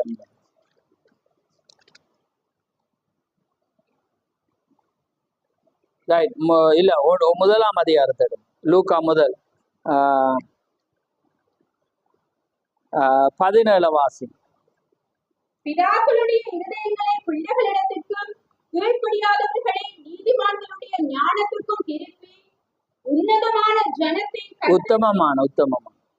உத்தமமான ஜனத்தை கர்த்தருக்கு ஆயத்தப்படுத்தும்படியாக அவன் எலியாவின் ஆவியும் பலமும் உடையவனாய் அவருக்கு முன்னே நடப்பான் என்றார். ரைட். அப்ப பாருங்க, அங்க தேவதூதன் என்ன சொல்றான்? யாராயிருப்பானாம்? பிதாக்களுடைய இருதயங்களை பிள்ளையிடத்துக்கும் கீழ்ப்படியாத. இப்ப கவனிங்க, பிதாக்களுடைய இருதயத்தை பிள்ளைகளுக்கு. ரைட். இப்ப நாங்க எலியாவுடைய மல்கியால நாங்க வாசிக்கக்குள்ள என்னையாம் பாருங்க, அது ஒன்று மாதிரி தெரியும். இப்ப நான் இன்னைக்கு ஒரு ஆழமா செய்யும் போதுதான் நீங்க அதை புரிவீங்க. பாருங்க, 5 வாசிங்க, முன்னுக்கு வாசிங்க, அந்த பிதாக்களுடைய இருதயம். ரைட். 6 மல்கியா 4:6. நான் வந்து பூமியை சங்காரத்தால் அடிக்காதபடிக்கு அவன் பிதாக்களுடைய இருதயத்தை பிள்ளைகளிடத்திற்கும் பிள்ளைகளுடைய இருதயத்தை அவர்கள் பிதாக்களிடத்திற்கும் திருப்புவார். ஆமென். அப்ப பாருங்க, இயேசு வடிவாக அவனுக்கு காரியத்தை சொல்றாரு. என்னண்டா, பிதாக்களுடைய தேவதூதனால என்ன சொல்லப்படுது? பிதாக்களுடைய இருதயத்தை பிள்ளைக்கு அவன் என்ன செய்வான்? திருப்புவானன்ற அந்த பாயிண்ட். இப்ப மல்கியால பார்க்கக்குள்ள பிதாக்களுடைய இருதயத்தை பிள்ளைகளுக்கும் பிள்ளைகளுடைய இருதயத்தை பிதாக்களும். ஆனா இந்த வசனத்தை பார்க்கிறவங்களுக்கு அங்க ஒரு ஆள் வார மாதிரி தான் இருக்கு. ஆனா பாருங்க, அந்த 2 தேவன் எப்படி பிரிக்கிறாரு. அப்ப தேவதூதன் வந்து அவனுடைய மினிஸ்ட்ரி எப்படி இருக்கும் என்று பிதாக்களுடைய இருதயத்தை அவன் பிள்ளைகளுக்கு திரும்ப. இப்ப மல்கியா 3க்கு வாசி. மல்கியா 3:1 வாசி. இதோ நான் என் தூதனை அனுப்புகிறேன். அவன் எனக்கு முன்பாக போய் வழியை ஆயத்தம் பண்ணுவான். அப்பொழுது நீங்கள் தேடுகிற ஆண்டவரும் நீங்கள் விரும்புகிற உடன்படிக்கையின் தூதனுமானவர் தம்முடைய ஆலயத்துக்கு தீவிரமாய் வருவார். இதோ வருகிறார் என்று சேனைகளின் கர்த்தர் சொல்லுகிறார். ஆமே, பாருங்க, இதோ நான் என் தூதனை அனுப்புகிறேன். அவன் எனக்கு முன்பாக போய் வழியை ஆயத்தம் பண்ணுவான். அப்பொழுது நீங்கள் தேடுகிற ஆண்டவரும் நீங்கள் விரும்புகிறமான உடன்படிக்கையின் தூதனமான தம்முடைய ஆலயத்துக்கு தீவிரமாய் வர. இது யாரு? யோவான். ஏன்னா இயேசு கிறிஸ்து வரக்குள்ள அவன் தானே வாரான். அப்ப பாருங்க, அவன் வந்த உடனே தேவன் எருசலேம் தேவ ஆலயத்துக்கு வரக்குள்ள ஓசன்னா ஓசன்னா, கர்த்தருடைய நாமத்தினாலே வருகிறவர் சோசரிக்கப்பட்டவர்கள் என்று குருத்தோலே என்ன செய்யறாங்க? அப்ப பாருங்க, உடனே இந்த வசனம் அவன் வந்தோடனே தேவன் அங்க வர்றான். அப்ப பாருங்க, அது 3வது எலியாவுடைய ஆவி வரக்குள்ள தேவன் அது என்ன செய்யுது? அறிமுகப்படுத்துது. அது என்ன செய்து காண்பிக்கிறது. அதே நேரத்துல பாருங்க, அவனோட ஊழியம் வந்து 6 மாச ஊழியம்தான். ஆனா அவ்வளவு வல்லமையா இருந்துச்சு. ஆனா வேதத்துல பாத்தீங்கன்னா ஒரு அற்புதம் கூட அவன் செய்ய. அப்ப பாருங்க, இப்ப இந்த காரியத்தை எவ்வளவு அழகாக வந்து அங்க வேதம் அங்க சொல்லுகிறது. இப்ப 1ஆம் வசனத்துல பாருங்க. ரைட். இப்ப பாத்துட்டீங்க, இப்ப பிள்ளைகளுடைய கீழ்ப்படியாதவர்களுக்கு திரும்ப. இப்ப யோவான் 1ஆம் அதிகாரத்துக்கு வாங்க.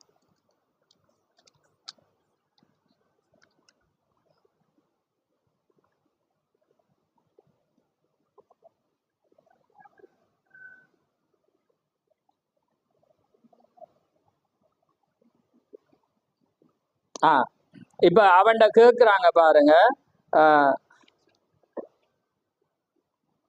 20 வாசி, 19 வாசி. யோவான் 1:19.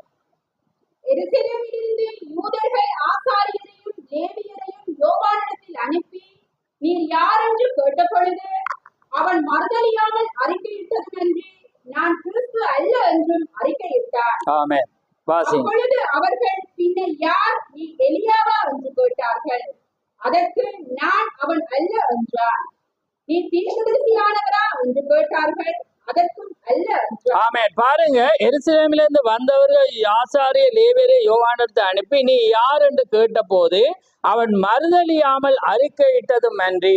என்னையா அவன் மறுதலிக்கல, அவன் என்ன செய்யறான்? அறிக்கையிடுறான். எப்படி அறிக்கையிடுறான் என்றா, நீர் யார் என்று கேட்ட பொழுது அவர்கள் மறுதலி அறிக்கையிட்டம் என்று நான் கிறிஸ்து அல்ல என்று அவன் என்ன செய்தான்? அறிக்கையிட்டான். கிறிஸ்து என்ற என்ன அர்த்தம்? அபிஷேகம் பண்ணப்பட்டவர், கிரைஸ்ட் என்ற அர்த்தம். சரியா?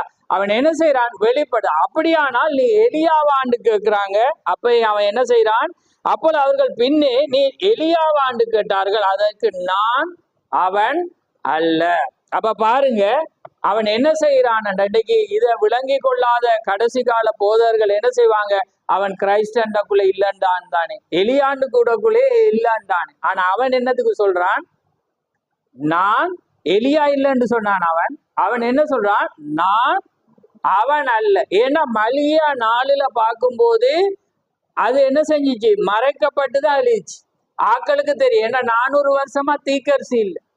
அப்ப பாருங்க, பழைய ஏற்பாட்டு காலம் நீண்ட காலம். ஏன்னா அதே நேரம் பாருங்க, புதிய ஏற்பாட்டுல 2000 வருஷம், அது அதிக லோங். ஏன்னா அப்ப நீங்க தூர இருந்து ஒரு இடத்தை பாத்தீங்கன்னா, இப்ப இங்க இருந்து அந்த இடத்தை பாக்குறோம்னா வீடு மட்டும்தான் தெரியும், அதுக்கப்புறம் ஒன்றுமே இல்லை.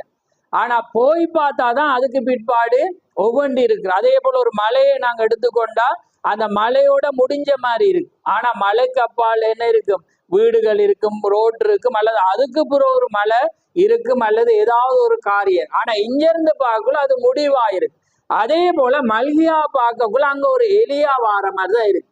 அப்ப இவங்க கேட்கிறாங்க, நீ அந்த எலியாவா? ஏண்டா அது நடந்துட்டா அது என்ன செய்யணும்? சங்காரம் நடக்கணும், தேவன் இங்க ராஜாவா வரணும், எல்லாமே. அப்ப அவன் சொல்றான் பாருங்க, இப்ப இதுலதான் இன்றைக்கு கள்ள உபதேசக்காரர்கள் என்ன சொல்றேன்டா, அவன் எலியா இல்லைண்டா.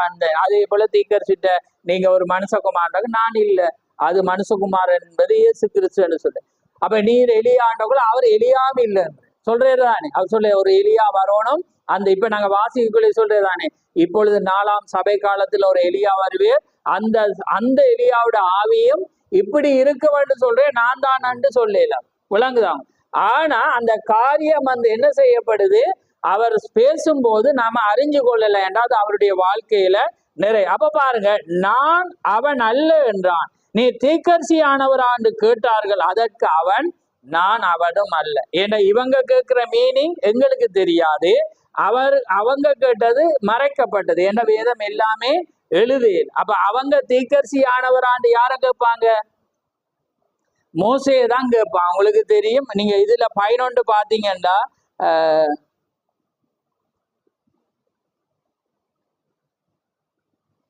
பாருங்க 17. எப்படி எனில் நியாயப்பிரமாண மோசை மூலமாய் கொடுக்கப்பட்டது, கிருபையின் சத்தியமும் இயேசு கிறிஸ்து மூலமாய் அவங்க தீக்கரிசி என்று பார்த்தா அவங்க மோசை மூலம் தான் சொல்லுவோம். அதே நேரம் நியாயப்பிரமாணம் நியாயப்பிரமாணத்தின முடிவு மோசையிலிருந்து யோவான் வரைக்கும். அதை நீங்க அதே அதிகாரத்துல வாசிக்கலாம். அப்ப அவன் என்ன சொல்றான்? நான் அவன் அல்ல என்றான்.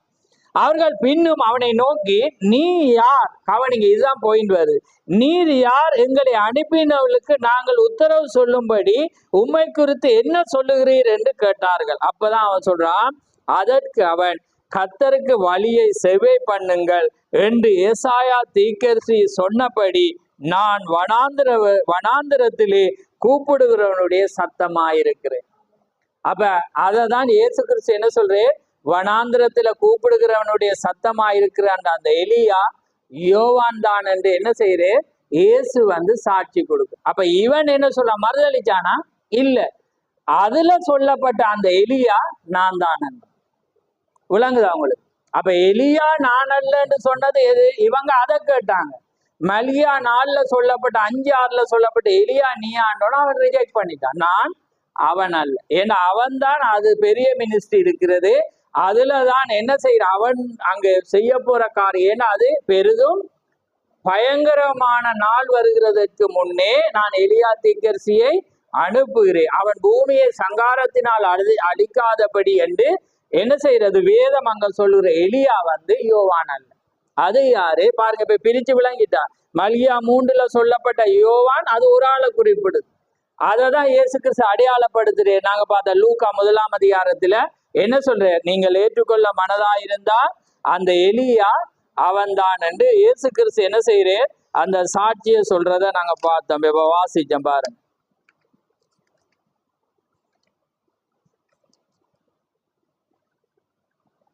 பாருங்க, பிதாக்களுடைய இருதயங்களை பிள்ளைகளிடத்துக்கும் கீழ்ப்படியாதவர்களை நீதிமான்களுடைய சங்கத்துக்கு திருப்பி உத்தமமான ஜனங்களுக்கு கர்த்தருக்கு ஆயத்தப்படுக்கும்படியா அவன் எலியாவின் ஆவியும் பலமும் உடையவனாய் அவருக்கு முன்னே நடப்பான். அப்ப நீங்க மல்கியா 3 பாத்தீங்கன்னா கர்த்தருக்கு முன்னாக நடக்கிற யாரு? யோவான். அப்ப விளங்கிட்டு அதுதான் அவனுடையதாக இருக்கும் என்றதை தெரியும். அப்ப பாருங்க, வேதம் தெளிவாக அது என்ன செய்யப்படும், ஒரே வசனத்துல வரும், ஆனா அது 2 ஊழியங்கள் அது என்ன செய்யப்படும், கொண்டு வரும். புரியுதா உங்களுக்கு? அதுக்கு இன்னொரு எடுத்துக்காட்டு நீங்க பார்க்கணுமெண்டா, இப்ப இத வாசி, லூக்கா 4 அதிகாரத்தை வாசி.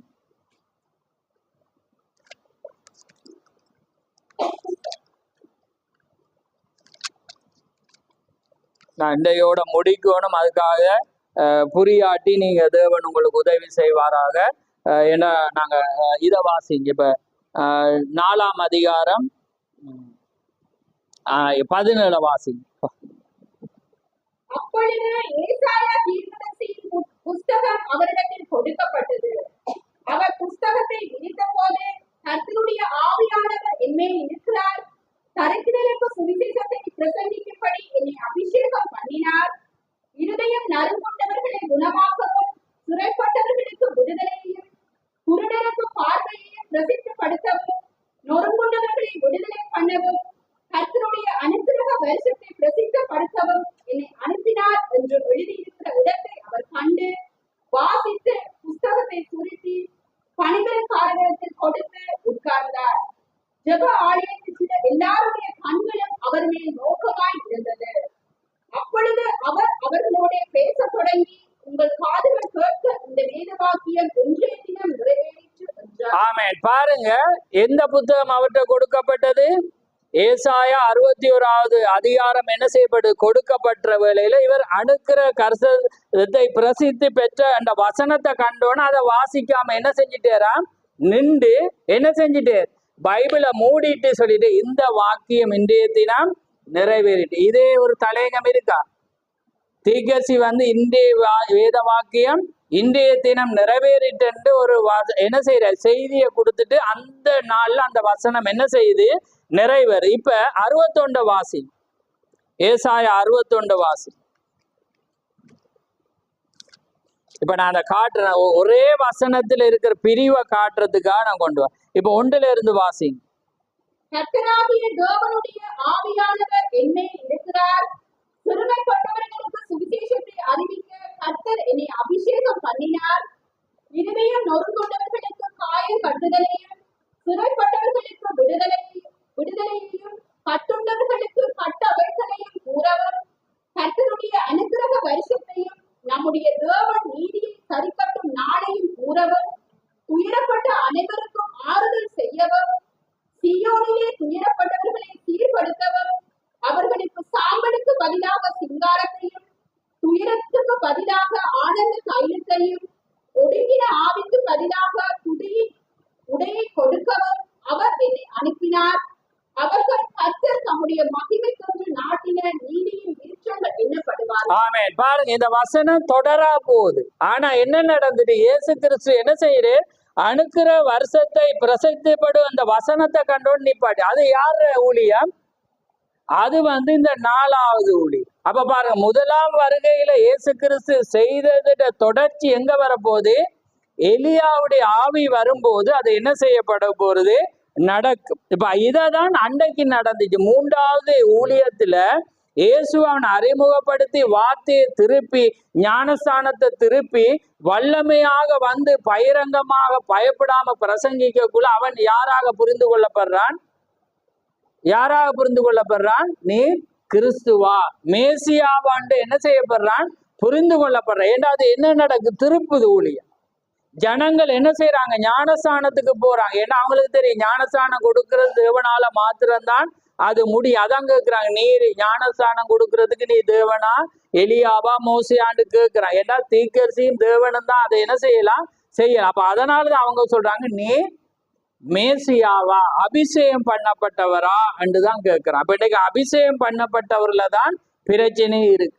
அப்ப அபிஷேகம் பண்ணப்பட்டவர் என்று பார்க்கும்போது அது ஆண்டவராகிய இயேசு கிறிஸ்து மட்டும்தான். அந்த ஸ்தானம் வந்து பாரு. அப்ப அதனால என்ன சொல்றான்? அவன் மறுதளிக்கிறான். அதை என்ன சொல்ற? அறிக்கையிட்டதுமின்றி மறுதளி. அதே போலதான் இவருக்கும் அதே கதி வருது. ஏன்?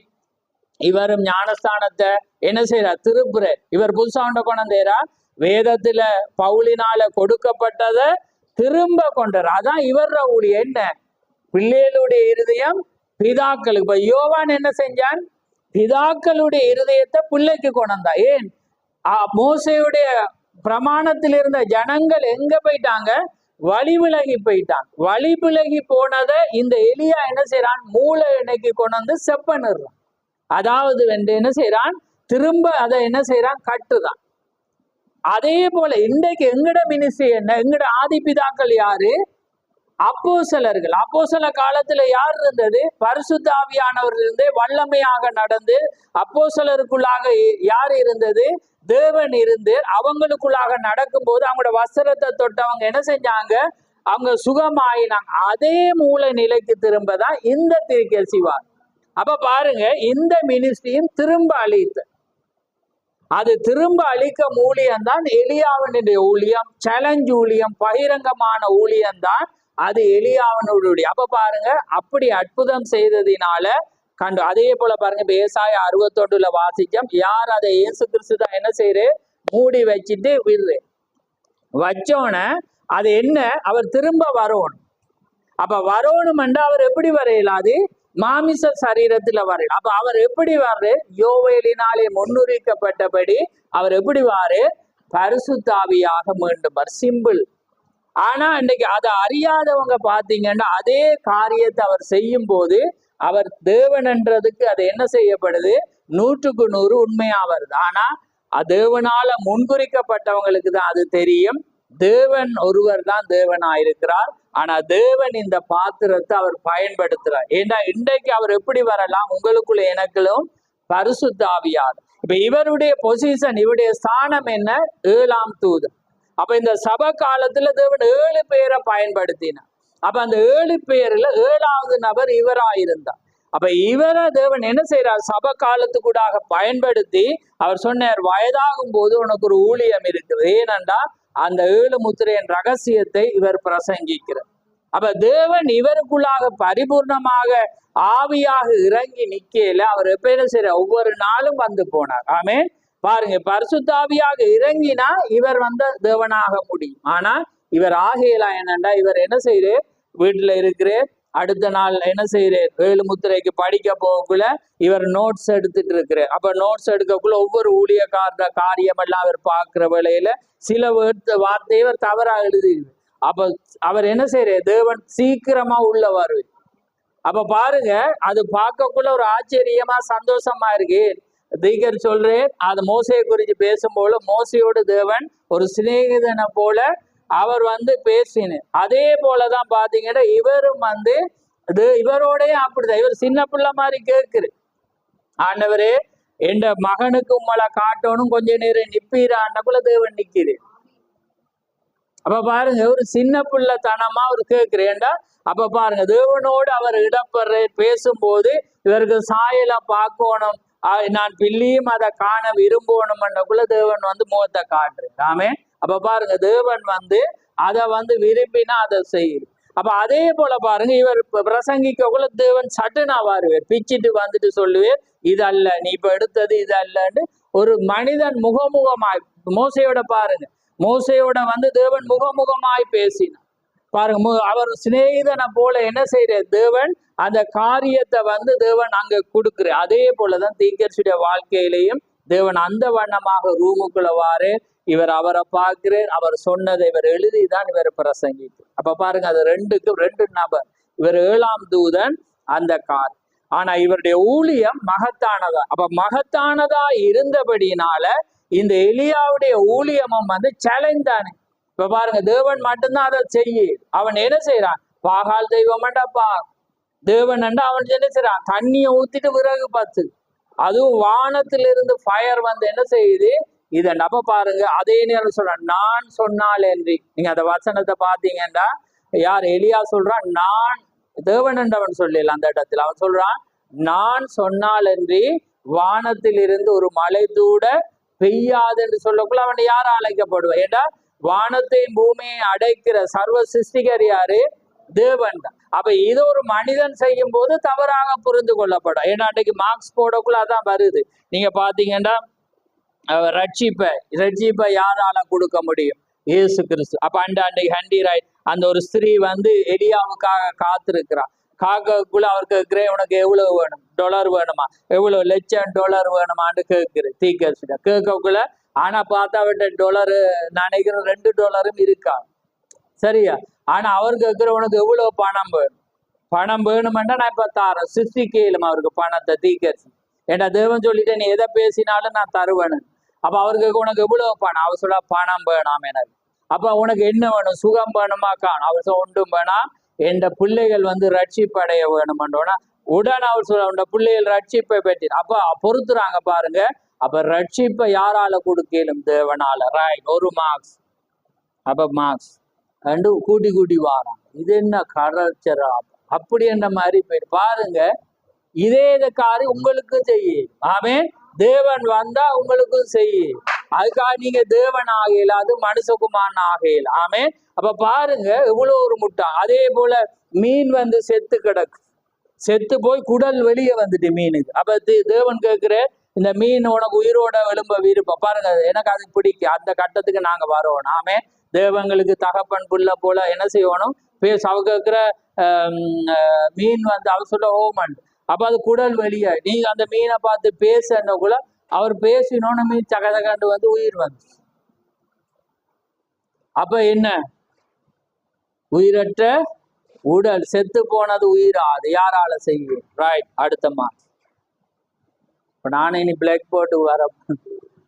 அப்ப பாருங்க எவ்வளவு, ஏன்னா அது கஷ்டம் பாருங்க. அதான் தேவன் ஒருவனை இழுத்து கொள்ளாவிட்டா யாருமே. சிம்பிள். அத ஒரு ரெவலேஷன், வெளிப்பாடு. இது ஏன் நான் சொல்றேன், இது நாங்க நகைச்சுவைக்காக இன்னொருவர் அவமானப்படுத்த அப்படி இல்லை. இது வந்து தேவனோட விளையாடையது. தேவனோட யாரையும் ஒப்பிடக்கூடாது. ஆமே. தேவனுக்கு மனுஷகுமாரன் அந்த லூக்கா 17:30 வந்து இயேசு கிறிஸ்துவ டே என்று இருக்கு. ஆங்கிலத்துல பாத்தீங்கன்னா ஒரு நாள். அப்ப அந்த ஒரு நாள் என்றா அது யாரை குறிக்கும்? தேவனை தான். அதான் 1963 அந்த நாள்ல தேவன் வெளிப்படுற தன் முகத்தை பிரத்யட்சமாக காக்குற டே வந்து மனுஷகுமார். அதுதான் அந்த நாளாயிருக்கு. அப்ப பாருங்க, அதே போல பாருங்க, அந்த எலியா நான் சொன்னான். அதே போல இவர மினிஸ்ட்ரியில செத்து போன, உனக்கு அணில் வேணுமா? எத்தனை அணில் வேணும்? 3 அணில் வேணும். அப்ப பார்த்தா அந்த காலத்துல அணிலே வரா. நாங்க சொல்ற இந்த சின்ன பகுட்டா அணில் இல்லை. அந்த அணில் வந்து பெரிய ஒரு மனுஷனை போல பெருசு. அப்ப அவருக்கு எனக்கு வேணும். எந்த இடத்துல வேணும்? இந்த இடத்துல வேணும். ரைட், நீ சொல்லு. அது சொல்லுங்க, அந்த இடத்துல அணில் பாருங்க. அப்ப அது பார்க்கக்குள்ள என்ன செஞ்சிடும்? ஆனா யார் இங்க பேசிட்டு இருக்கிறது? தேவன் பேசு. அப்ப தேவன் ஒரு நபர், அவர் ஒரு நபர். அப்ப அதுக்கு பிறகு 2 பேட்டிட்டு அவர் போறேன். நீ கேட்டது எத்தனை? 3. அப்ப என்ன 2ஓட போறா? அப்ப 3வது என்ன வேணும்? ரைட், சொல்லு. என்னன்னு கிடைக்கும். ஆமே. இப்ப பாருங்க, புல்லரிக்குது. அப்ப பாருங்க, அதுதான் தேவன் தூர இருந்து பெரிய வெளிச்சத்தை காட்டி அப்படி இல்லை. தேவன் வந்து உங்களோட வாழ விரும்புற. ஆமே. தேவன் உங்களோட பேச விரும்புற. தேவன் உங்களோட அருகில இருக்க விரும்புற. தேவனும் பிள்ளையும் ஒன்றா இருக்க அவர் விரும்புற. அதுதான் அவரோட விருப்பமே. தேவன் என்றா என்ன? உங்களோட வாழதான் அவர் மாத்தின. அவர் முதல் தனிமையா இருந்தவர். ஏலோகியமாய் தன்னில் தானே ஜீவிப்பவராயிருந்து அவருக்கு ஒரு குடும்பத்தை விரும்பினார். புரியுதா உங்களுக்கு? உங்களுக்கு வேதண்ட வரலாறு சொல்லணுமா? திரும்ப சொல்றேன் பாருங்க. ஆதியாமத்திலிருந்து வந்த ஏலோகிமா இருந்த தேவன், அதாவது தண்ணீர் தானே ஜீவிக்க இருந்த தேவன் புல்ல விரும்பிச்சு. அவருக்கு புல்ல மனைவிமார் விரும்பி அவர் என்ன செய்கிறார்? அவங்களோட குடும்பமா வாழணும் என்று விரும்பி அவர் என்ன செய்கிறார்? தேவனா மாறு. அப்ப தேவனா மாறக்குள்ளதான் அவருக்கு பிள்ளைகள் வேணும் என்று விரும்பி, அப்பதான் அவர் மனுஷனை சிருஷ்டிக்கிறேன் ஏன்னா தன்னோட வாழணும், தன்னோட இருக்கணும். அதாலதான் அவருக்கு நீங்க வேற யாரோடையும் பழகினா அவருக்கு எரிச்சல் வருது, கோபம் வருது. ஏன்டா அது நீங்க நினைக்க கூடாது சந்தேகம் பொல்லாதது அப்படி நினைக்க கூடாது. பாசம் இருந்தா அதை நீங்க ரெஸ்பெக்ட் பண்ணணும், மரியாதை செலுத்தி விரும்பணும். அடே தேவன் என்ன மட்டும் தானே பார்க்க சொல்றேன், என்னோட தானே கதைக்க சொல்றேன், என்னோட தானே போக சொல்றேன், என்னதானே இரவும் பாலும் தியானமா இருக்க மனுஷன் பாக்கிய, அதை செய்யுங்க. அதை தான் விரும்புறேன், அதுக்குதான் உங்களை படைச்சது. நீங்க ஞாயிற்றுக்கிழமை சும்மா ஒரு பம்மாத்துக்கு ஆராதனை செஞ்சுட்டு அவர் உங்களை படைக்க. அப்ப அப்படி இருந்தீங்கன்னா நீங்க கேட்பார் என்ன வேணும் உனக்கு, எத்தனை வேணும் ரெண்டோன்னு அவரு நீங்க சொல்ல தருவேன். நீங்க மறந்தாலும் சொன்னதை அவர் தந்துருவேன். இவர் 2 காணுமாண்டு போறே, ஆனா கேட்டது 3 தேவன் கொடுக்கும். ஆமே.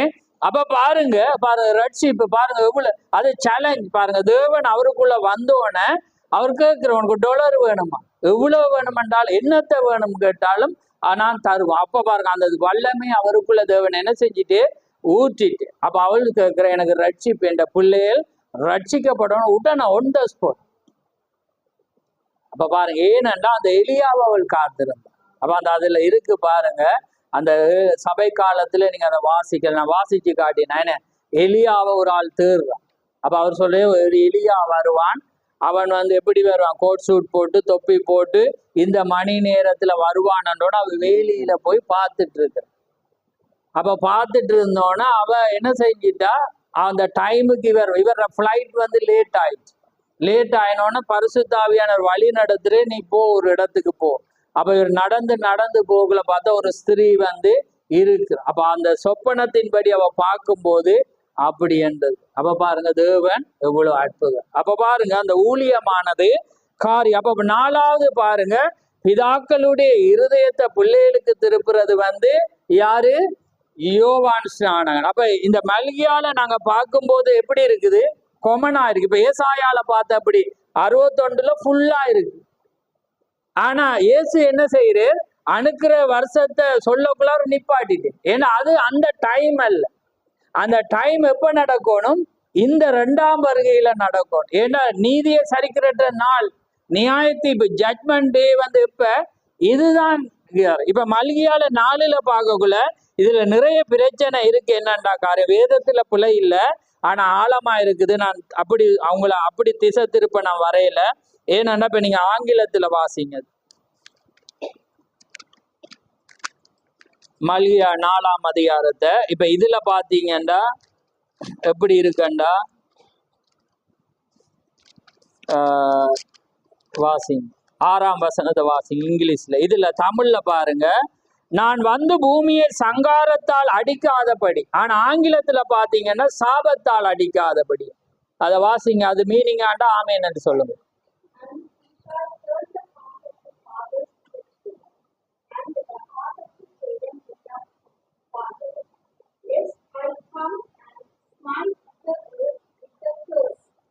அப்ப கேர்ஸ்ண்டா என்ன, சாபம்.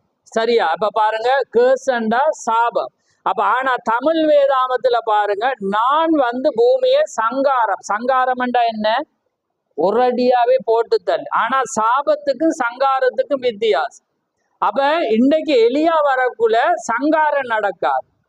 சங்காரம் நீங்க பாத்துருவீங்க என்ன அழிவு வரையில, அப்ப சந்தேகம் வரும். ஆனா சாபம் பாத்தீங்கன்னா அதிசயப்படுவீங்க. எலியா வந்தோடனே இந்த சாபங்கள் வருது. ஏன்னா அவர் இப்ப பூமியை சாபத்தால் அடிச்சிட்டு இருக்கு.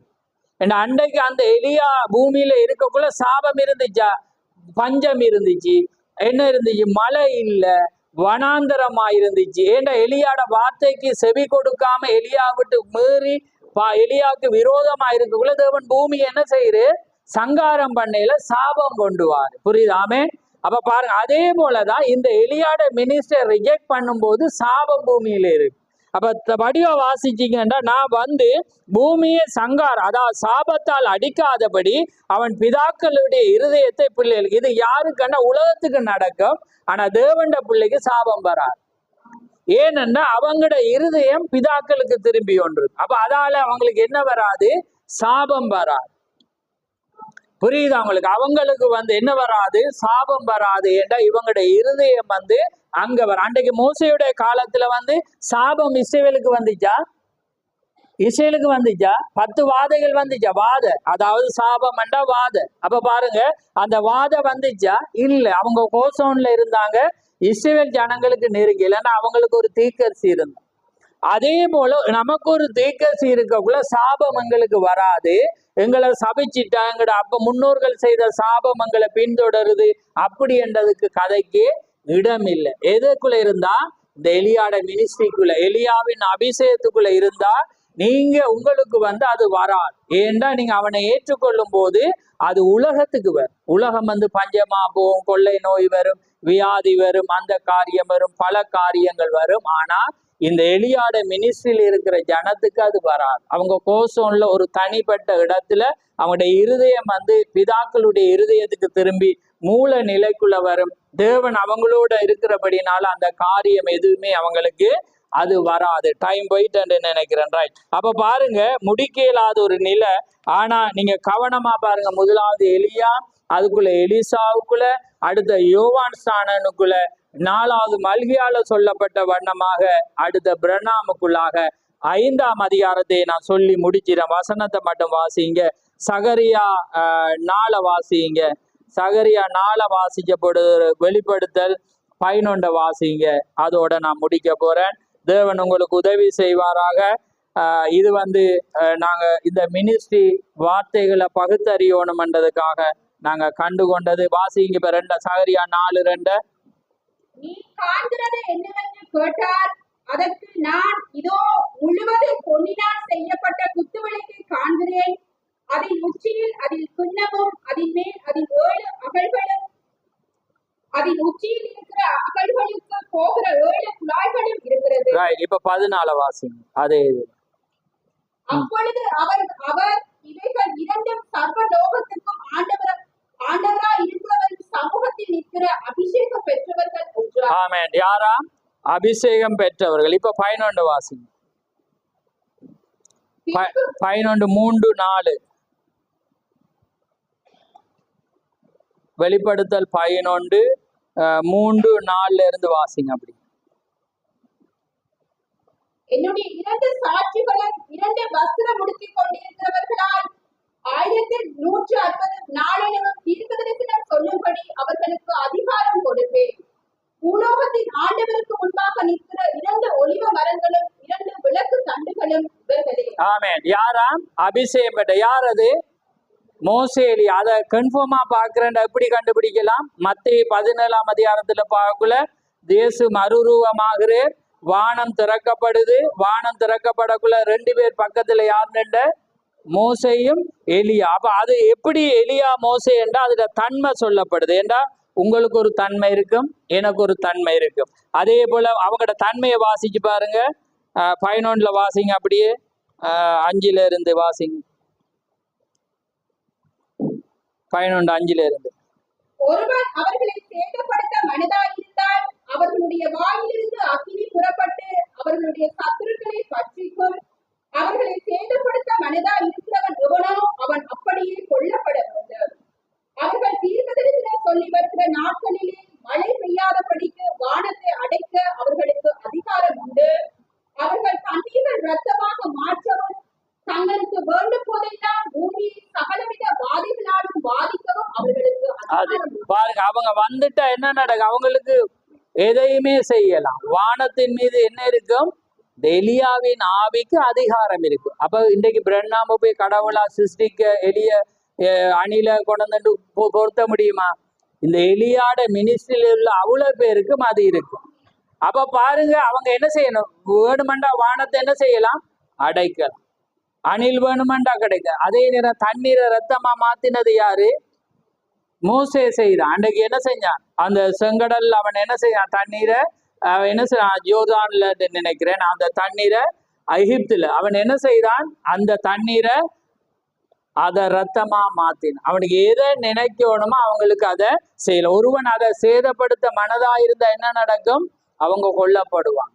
பாருங்க எவ்வளவு பவர்ஃபுல் மினிஸ்ட்ரி. அதுக்காக அவங்க தேவனா இல்ல, அவங்க கர்த்தருடைய சமூகத்துல நிக்கிற அபிஷேகம் பட்ட 2 தீக்கர்சிகள். அவங்க தான் ஒளிவ மரம். எப்பயுமே தேவனுக்கு பக்கத்துல அவங்க இருப்பாங்க. இவன் நியாய பிரமாணத்துக்கு அடையாளம், மறிச்சு பரலோகம் போனதுக்கு அடையாளம், இவன் உயிரோடு இருந்து பரலோகம் போனதுக்கு அடையாளம். 2 காலத்தில் உடையவர்களுக்கும் இவங்க அடையாளம். அப்ப மோசேயும் எலியாவும் தேவனோட எப்பயுமே இருப்பான். அதனாலதான் தேவன் எலியாவின் ஆவிய 5 முறை என்ன செஞ்சிருக்கிறேன், வாக்களி. அப்ப அருமையான சௌர சௌரிகளே, நாங்க பார்க்கிறோம் இவங்களுக்குள்ள இருக்க தன்மை இவங்களை தேவனா ஆத்துவாங்க.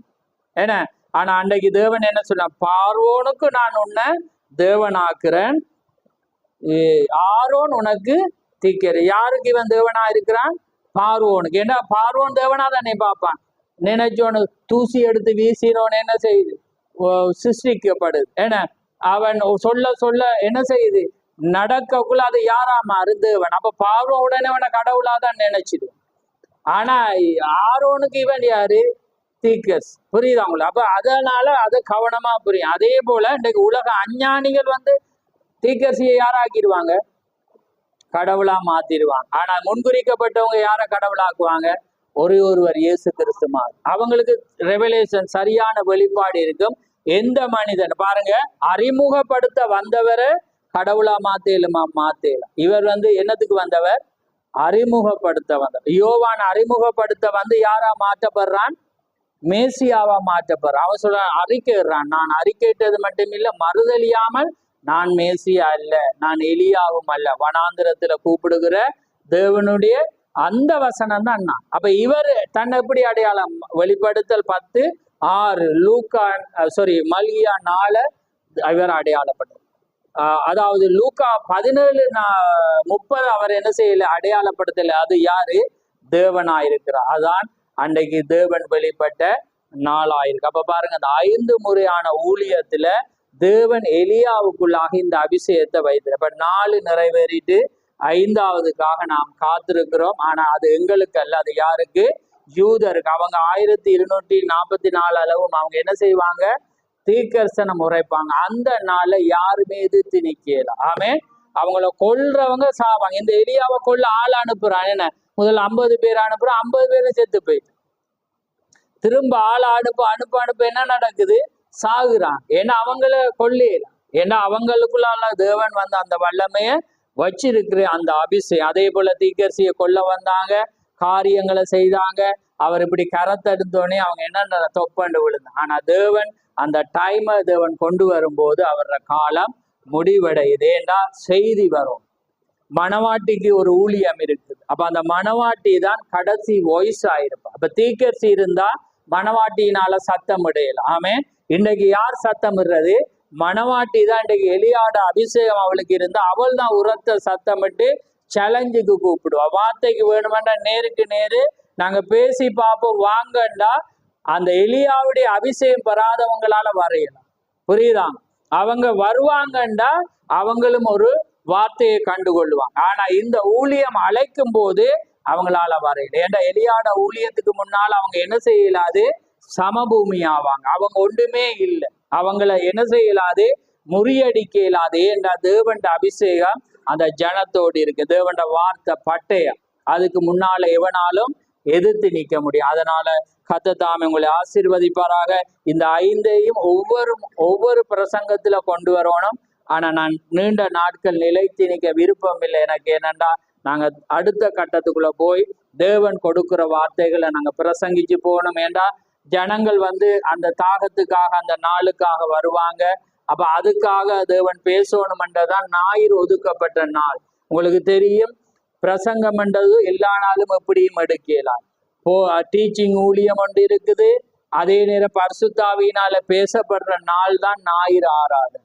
அப்ப அந்த ஞாயிறுல தேவன் இறங்கி ஒரு உபதேசத்தை வச்சு பேச மாட்டார், அவர் பல விதமா போவேன்.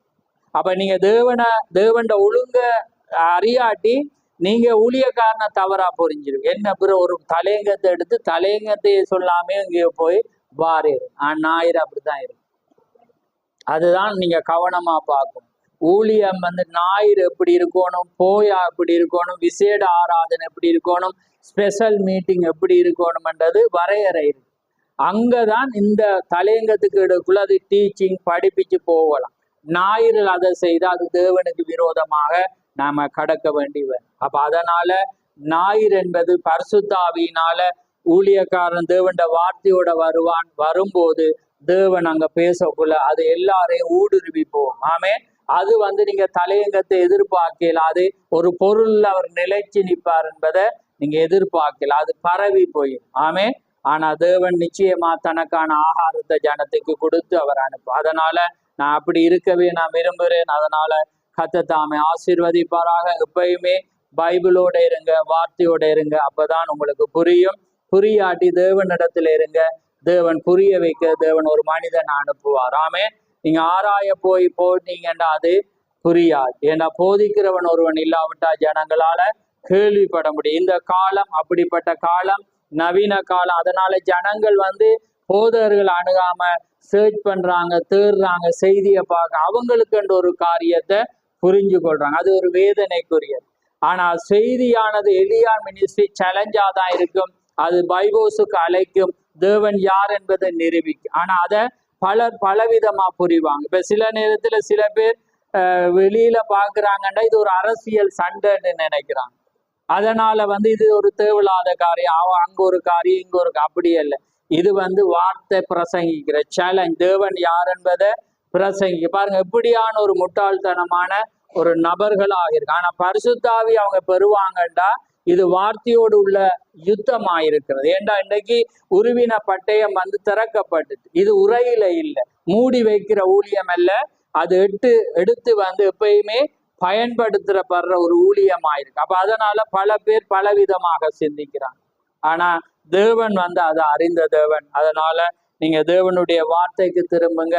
எப்பயுமே தேவன் வார்த்தையோடு பார்க்கும்போது, தேவன் ஒழுங்குல பார்க்கும்போது நீங்க அழகாக கண்டுகொள்வீங்க. தேவன் ஸ்தானத்தை இந்த மனிதனும் பிறையலாம். அறிமுகப்படுத்தப்படுறவர் தேவனாக மாற இயலாது. புரியுதா?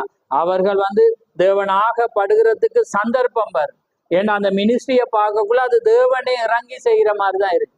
உங்களுக்கு விளங்குதா? யாரும் சேதப்படுத்தலாம். அவங்க தேவனை கூப்பிட்டு செய்ய மாட்டாங்க. அவங்க தேவனை கூப்பிட மாட்டாங்க. நான் சொன்னாலண்டி கர்த்தர் உரைக்கிறதாவது எழுந்து நடண்டா அது நடக்கும். சில நேரத்துல சொல்லே தேவன் ஆக்கள் வந்து ஓடி தொட்டாலே அது சொஸ்தமாகும். கரத்தை வச்சா சொஸ்தமாகும். அப்ப தீக்கரிசி ஒரு நபரோட போக்குல வந்து பாத்தீங்கன்னா அவருக்கு ஒரு வருத்தம் கட்டி இருக்கு. அவர் ஜெபிக்கையில சும்மா தோல்ல கைய போடுற, அதுக்கு பிறகுதான் கையில அதுல ஒன்றுமே இல்லைங்க. அப்ப ஏனண்டா வந்து அது தேவனுடைய காரியம். அது அந்த உடம்புல அந்த வஸ்திரத்துல வந்து அவ்வளோ வல்லமை. அது வந்து சில பேர் முட்டாளா நினைப்பாங்க. அதாலதான் அந்த உருமல் இதெல்லாம் உங்களை பரிசோதிக்கிறது. அதாலதான் நாங்க தண்ணீரை ஜெபிச்சு அனுப்புறோம், எண்ணெயை ஜெபிக்கிறோம்னா அவ்வளவு தூரம் அவங்க விசுவாசிச்சா அது நடக்கும். ஆனா அது ஒரு ரோமன் கத்தலிக் மாதிரி என்று இன்னைக்கு ஆக்கள் நினைக்கிறாங்க. அதால அதுக்கு ஜீவன் வரையும். புரியுதா? ஆனா அது வந்து வல்லமை. அது வந்து வேதத்துல அடையாளம், அப்போஸ்தல ஊழியத்துல நடந்த சம்பவம். அதனாலதான் உங்களோட இறுதி எங்க போகணும்? பிதாக்கள். அப்ப பிதாக்கள் செஞ்சதை நீங்க செஞ்சுதான் ஆகும். அப்ப செய்யும். அது இல்லை. அது அப்ப இப்ப நாங்க ஜெபிச்சா சரி, வீட்டு இருந்த உவாசம், நீங்க அந்த மூல நிலைமைக்கு யார் திரும்புவாங்கன்னா தேவனால முன்குறிக்க திரும்பினா வந்து அது என்ன செய்யப்படும்? அது அப்ப அதனாலதான் நடந்து. அப்ப பழைய ஏற்பாடு தீக்கரிசி என்ன செஞ்சாங்க? அவங்களோட உடம்புல தேவன் இருந்தபடினால என்ன செஞ்சாங்க? மறிச்சு கிடக்குற சரீரத்துல ஆக்களை அனுப்புறாங்க. அனுப்பி போட்டு என்ன செய்யறாங்க? அந்த சரீரத்துக்கு மேல அவங்க குப்புற படுக்கிறாங்க. அந்த மூக்குக்கு மேல மூக்கு, வாய்க்கு நேர வாய். இப்ப வேற ஒருவன் பார்த்தா அது வேற மாதிரி போயிடும். அதனால என்ன செய்யறான்? கதவு இழுத்து மூடி வரும். என்ன செஞ்சுட்டா கதை? ஏன்னா இது வித்தியாசமா போயிடும். ஏன்னா அப்ப பாருங்க. ஏனண்டா அந்த உடம்புல என்ன இருக்குது? வல்லமை இருக்கு. அப்ப அந்த உடம்புல இருக்குள்ள சூடு போகுது. அந்த சூடு இவர்ல இருக்க சூடு அந்த உடம்புக்கு சூடு ஆகலாம். அவங்க உயிர் பெறான். அப்படி நடந்துச்சா?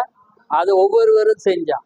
அப்ப அதனாலதான் இந்த அதை தவறா புரிவாங்கன்றதால தேவன் என்ன செய்யறா, கதவை அடைச்சிட்டு அவர் மாத்திரம் போற. அப்படி ஒருவேளை அதை விசுவாசிக்கிற நபர் இருந்தா அவங்களையும் கூட்டிப்போம். ஏன்னா இது இப்படியெல்லாம் செஞ்ச வித்தியாசமா சொல்ல போயிடுவாங்க, விளங்குது. அப்ப ஏனென்றா அவங்களோட உடம்புல அந்த காரியம் இருக்குமெண்டா அதை அவங்க செய்யும் போது அங்க ஜீவன் அங்க வருது. அப்ப அதுதான் அந்த வல்லமையாயிருக்கு. அப்ப அது ஏனென்றா அது ஜனங்கள் விசுவாசிக்கும். அப்ப அதை விசுவாசிக்கும் போதுதான் அது என்ன செய்ய நடக்கும். அதாலதான் அவர் சேர்ப்பு அவருக்கு சொன்னினாலே ஆகும். இயேசுக்கு ஒரு வார்த்தை சொன்னா போதும். ஆனா அவர் என்ன செய்ய உமுல் எச்சிய துப்பி என்ன செய்ய சேர் உண்டாக்கி பூசுது. அப்ப ஏனென்றா அது அவருக்கு தெரியும் இது இன்னொருவருக்கு இடரலா இருக்கும். அப்ப இதுல நான் அதான் சொன்ன அடிக்க. அப்ப கை வைக்கிறது சில பேர் விரும்ப மாட்டாங்க, சில பேர் விரும்புவாங்க. இப்ப ஒரு வார்த்தை சொன்னா போதுமண்டுவாங்க, புரியுது. ஆனா தேவன் ஒவ்வொருவருக்கு சுகம் கொடுக்கிற விதங்கள் வித்தியாசம்.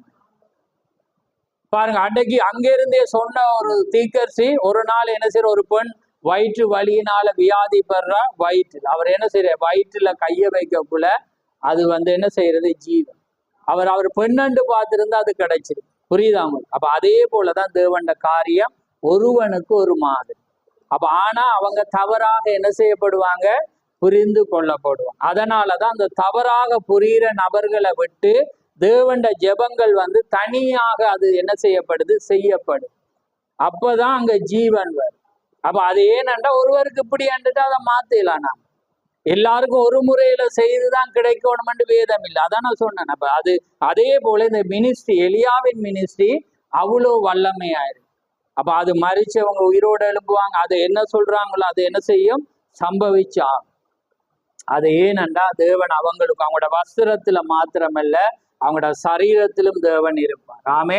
அதனாலதான் தேவன் அந்த ஸ்தானத்தை அது தெரிஞ்சு கொண்டவன். அதனாலதான் வேதம் சொல்லு, தேவன் தெரிந்து கொள்ளப்பட்டவன் மேல் சொல்லுங்க குற்றஞ்சாட்டுகிறவன் யார். அப்ப தேவன் தெரிஞ்சு கொள்ளப்பட்டுட்டா அங்க என்ன செய்யலாது, குற்றஞ்சாட்டு. அப்ப அது தேவனால தெரிந்து கொள்ள. அப்ப அதை நாங்க தேவனால தெரிந்து கொள்ளப்பட்டிருக்கோம். அப்பதான் அது ஆசீர்வதிக்க. அது எப்படி அடையாளம் கண்டு கொள்ளலாம்டா, அவங்க எப்பயுமே தேவண்ட வார்த்தையை தான் பேசுவாங்க. ஆமே.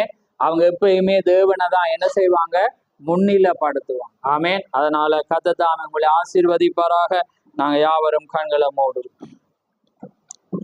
நன்றி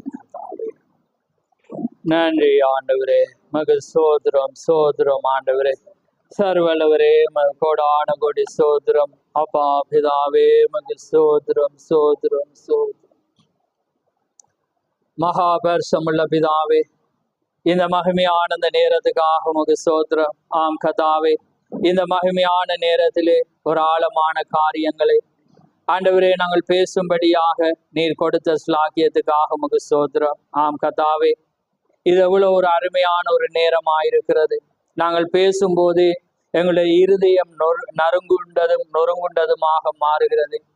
எவ்வளவாக நீர் மனிதனை நேசிக்கிறீர் என்று, எவ்வளவாக உம்முடைய தீர்க்கதரிசிகளை நேசித்து அவர்களோடு ஒரு தகப்பன் பிள்ளை விளையாடுவது போல ஆண்டவரே நீர் அங்கே அவர்களோடு செல்லமாக விளையாடின தேவனாயிருக்கிறேன். அதே கர்த்தாவே இன்றைக்கு நீர் விரும்புகிற தேவனாயிருக்கிறேன். இன்றைக்கு தகப்பன் பிள்ளை எந்த வண்ணமாய் தன்ற பிள்ளைகளை நேசிப்பானோ அதே போலதான் உம்முடைய பிள்ளைகளும் உம்மை நேசிக்க வேண்டும் என்று நீர் விரும்புகிற தேவனாயிருக்கிறேன்.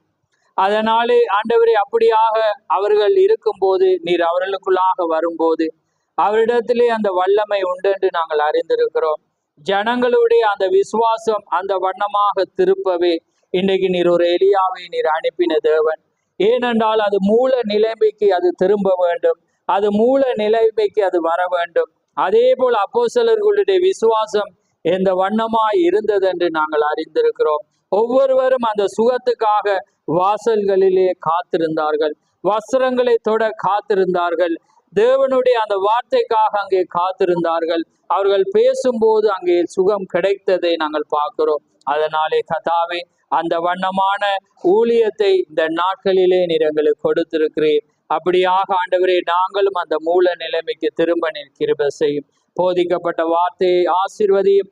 அதை நீர் அறிந்த தேவன், அது உம்முடைய சத்தியம் என்பதே கர்த்தாவே. அதனால் தான் இது ஆண்டவரே ரெக்கார்ட் பண்ணப்பட்டு இது பகிரங்கமாக பிரசங்கிக்கப்படுகிறது. ஆண்டவரே, தவறாக போதிக்கிறவன் அதை பகிரங்கமாக போட பயப்படுவான். ஆனால் நாங்கள் பயப்படாத வண்ணம் போடுகிறதற்கான அது தேவனுடைய வார்த்தையோடு இருக்கிறதா இருக்கிறது. அதனாலே நிச்சயமாய் கர்த்தாவே, சத்தியவான் எவனும் சத்தியத்தை அறிவான் என்றது போல கர்த்தாவே, எந்த சத்தியவான் எங்கே எந்த மூலையில இருந்தாலும் அவன் சத்தியத்தை அறிவான் என்று நாங்கள் அறிந்திருக்கிறோம். அதனாலே நிச்சயமாய் கேட்கப்படுற செவிகளை ஆசீர்வதியும், கேட்கிற ஜனங்களை ஆசீர்வதியும், முழு உலகம் அங்கு இருக்கிற ஊழியங்களை ஆசீர்வதியும். உம்முடைய கிருபை ஒவ்வொருவரோடும் கூட இருக்கட்டும். இந்த வேளை ஆசீர்வதியும், வந்த ஒவ்வொரு பிள்ளைகளை ஆசீர்வதியும். நிச்சயமாய் முடிவுண்டு, உன் நம்பிக்கை வீண் போகாது என்று சொன்ன தேவன் இந்த நாளிலே இந்த இடத்தை விட்டு கடந்து போகும்போது ஒரு நிச்சயத்தோடு போக நீர் கிருபை செய்யும். யாவை உம்முடைய கரத்திலே தாழ்த்தி இயேசு கிறிஸ்துவின் நாமத்தில் கேட்கிறோம். ஆமென், ஆமென். பரமண்டலத்தில் இருக்கங்கள் பிதாவே, உம்முடைய நாமம் பரிசுத்தப்படுவதாக, உம்முடைய ராஜ்யம் வருவதாக, உம்முடைய சித்தம் பரலோகத்திலே செய்யப்படுவது போல பூலோகத்திலும் செய்யப்படுவதாக. எங்களுக்கு வேண்டிய ஆகாரத்தை என்று எங்களுக்கு தாரும். எங்கள் கடனாளிகளை நாங்கள் மன்னிக்கிறது போல எங்கள் கடன்களையும் எங்களுக்கு மன்னி. எங்களை சோதனைக்குட்படாமல் தீமையிலிருந்து ரட்சித்துக் கொள்ளும். ராஜ்யமும் வல்லமையும் மகிமையும் என்றென்றைக்கும் உம்முடையவைகளே. ஆமென், ஆமென். என் ஆத்துமாவே கர்த்தரை சோத்ரி, என் முழு உள்ளமை அவருடைய பரிசுநாமத்தை சோத்ரி. என் ஆத்துமாவே கர்த்தரை சோத்ரி, அவர் செய்த சகல உபகாரங்களையும் மறவாதே. ஆமென், ஆமென். கர்த்தர் தாமே உங்கள் ஒவ்வொருவரையும் ஆசீர்வதிப்பார்.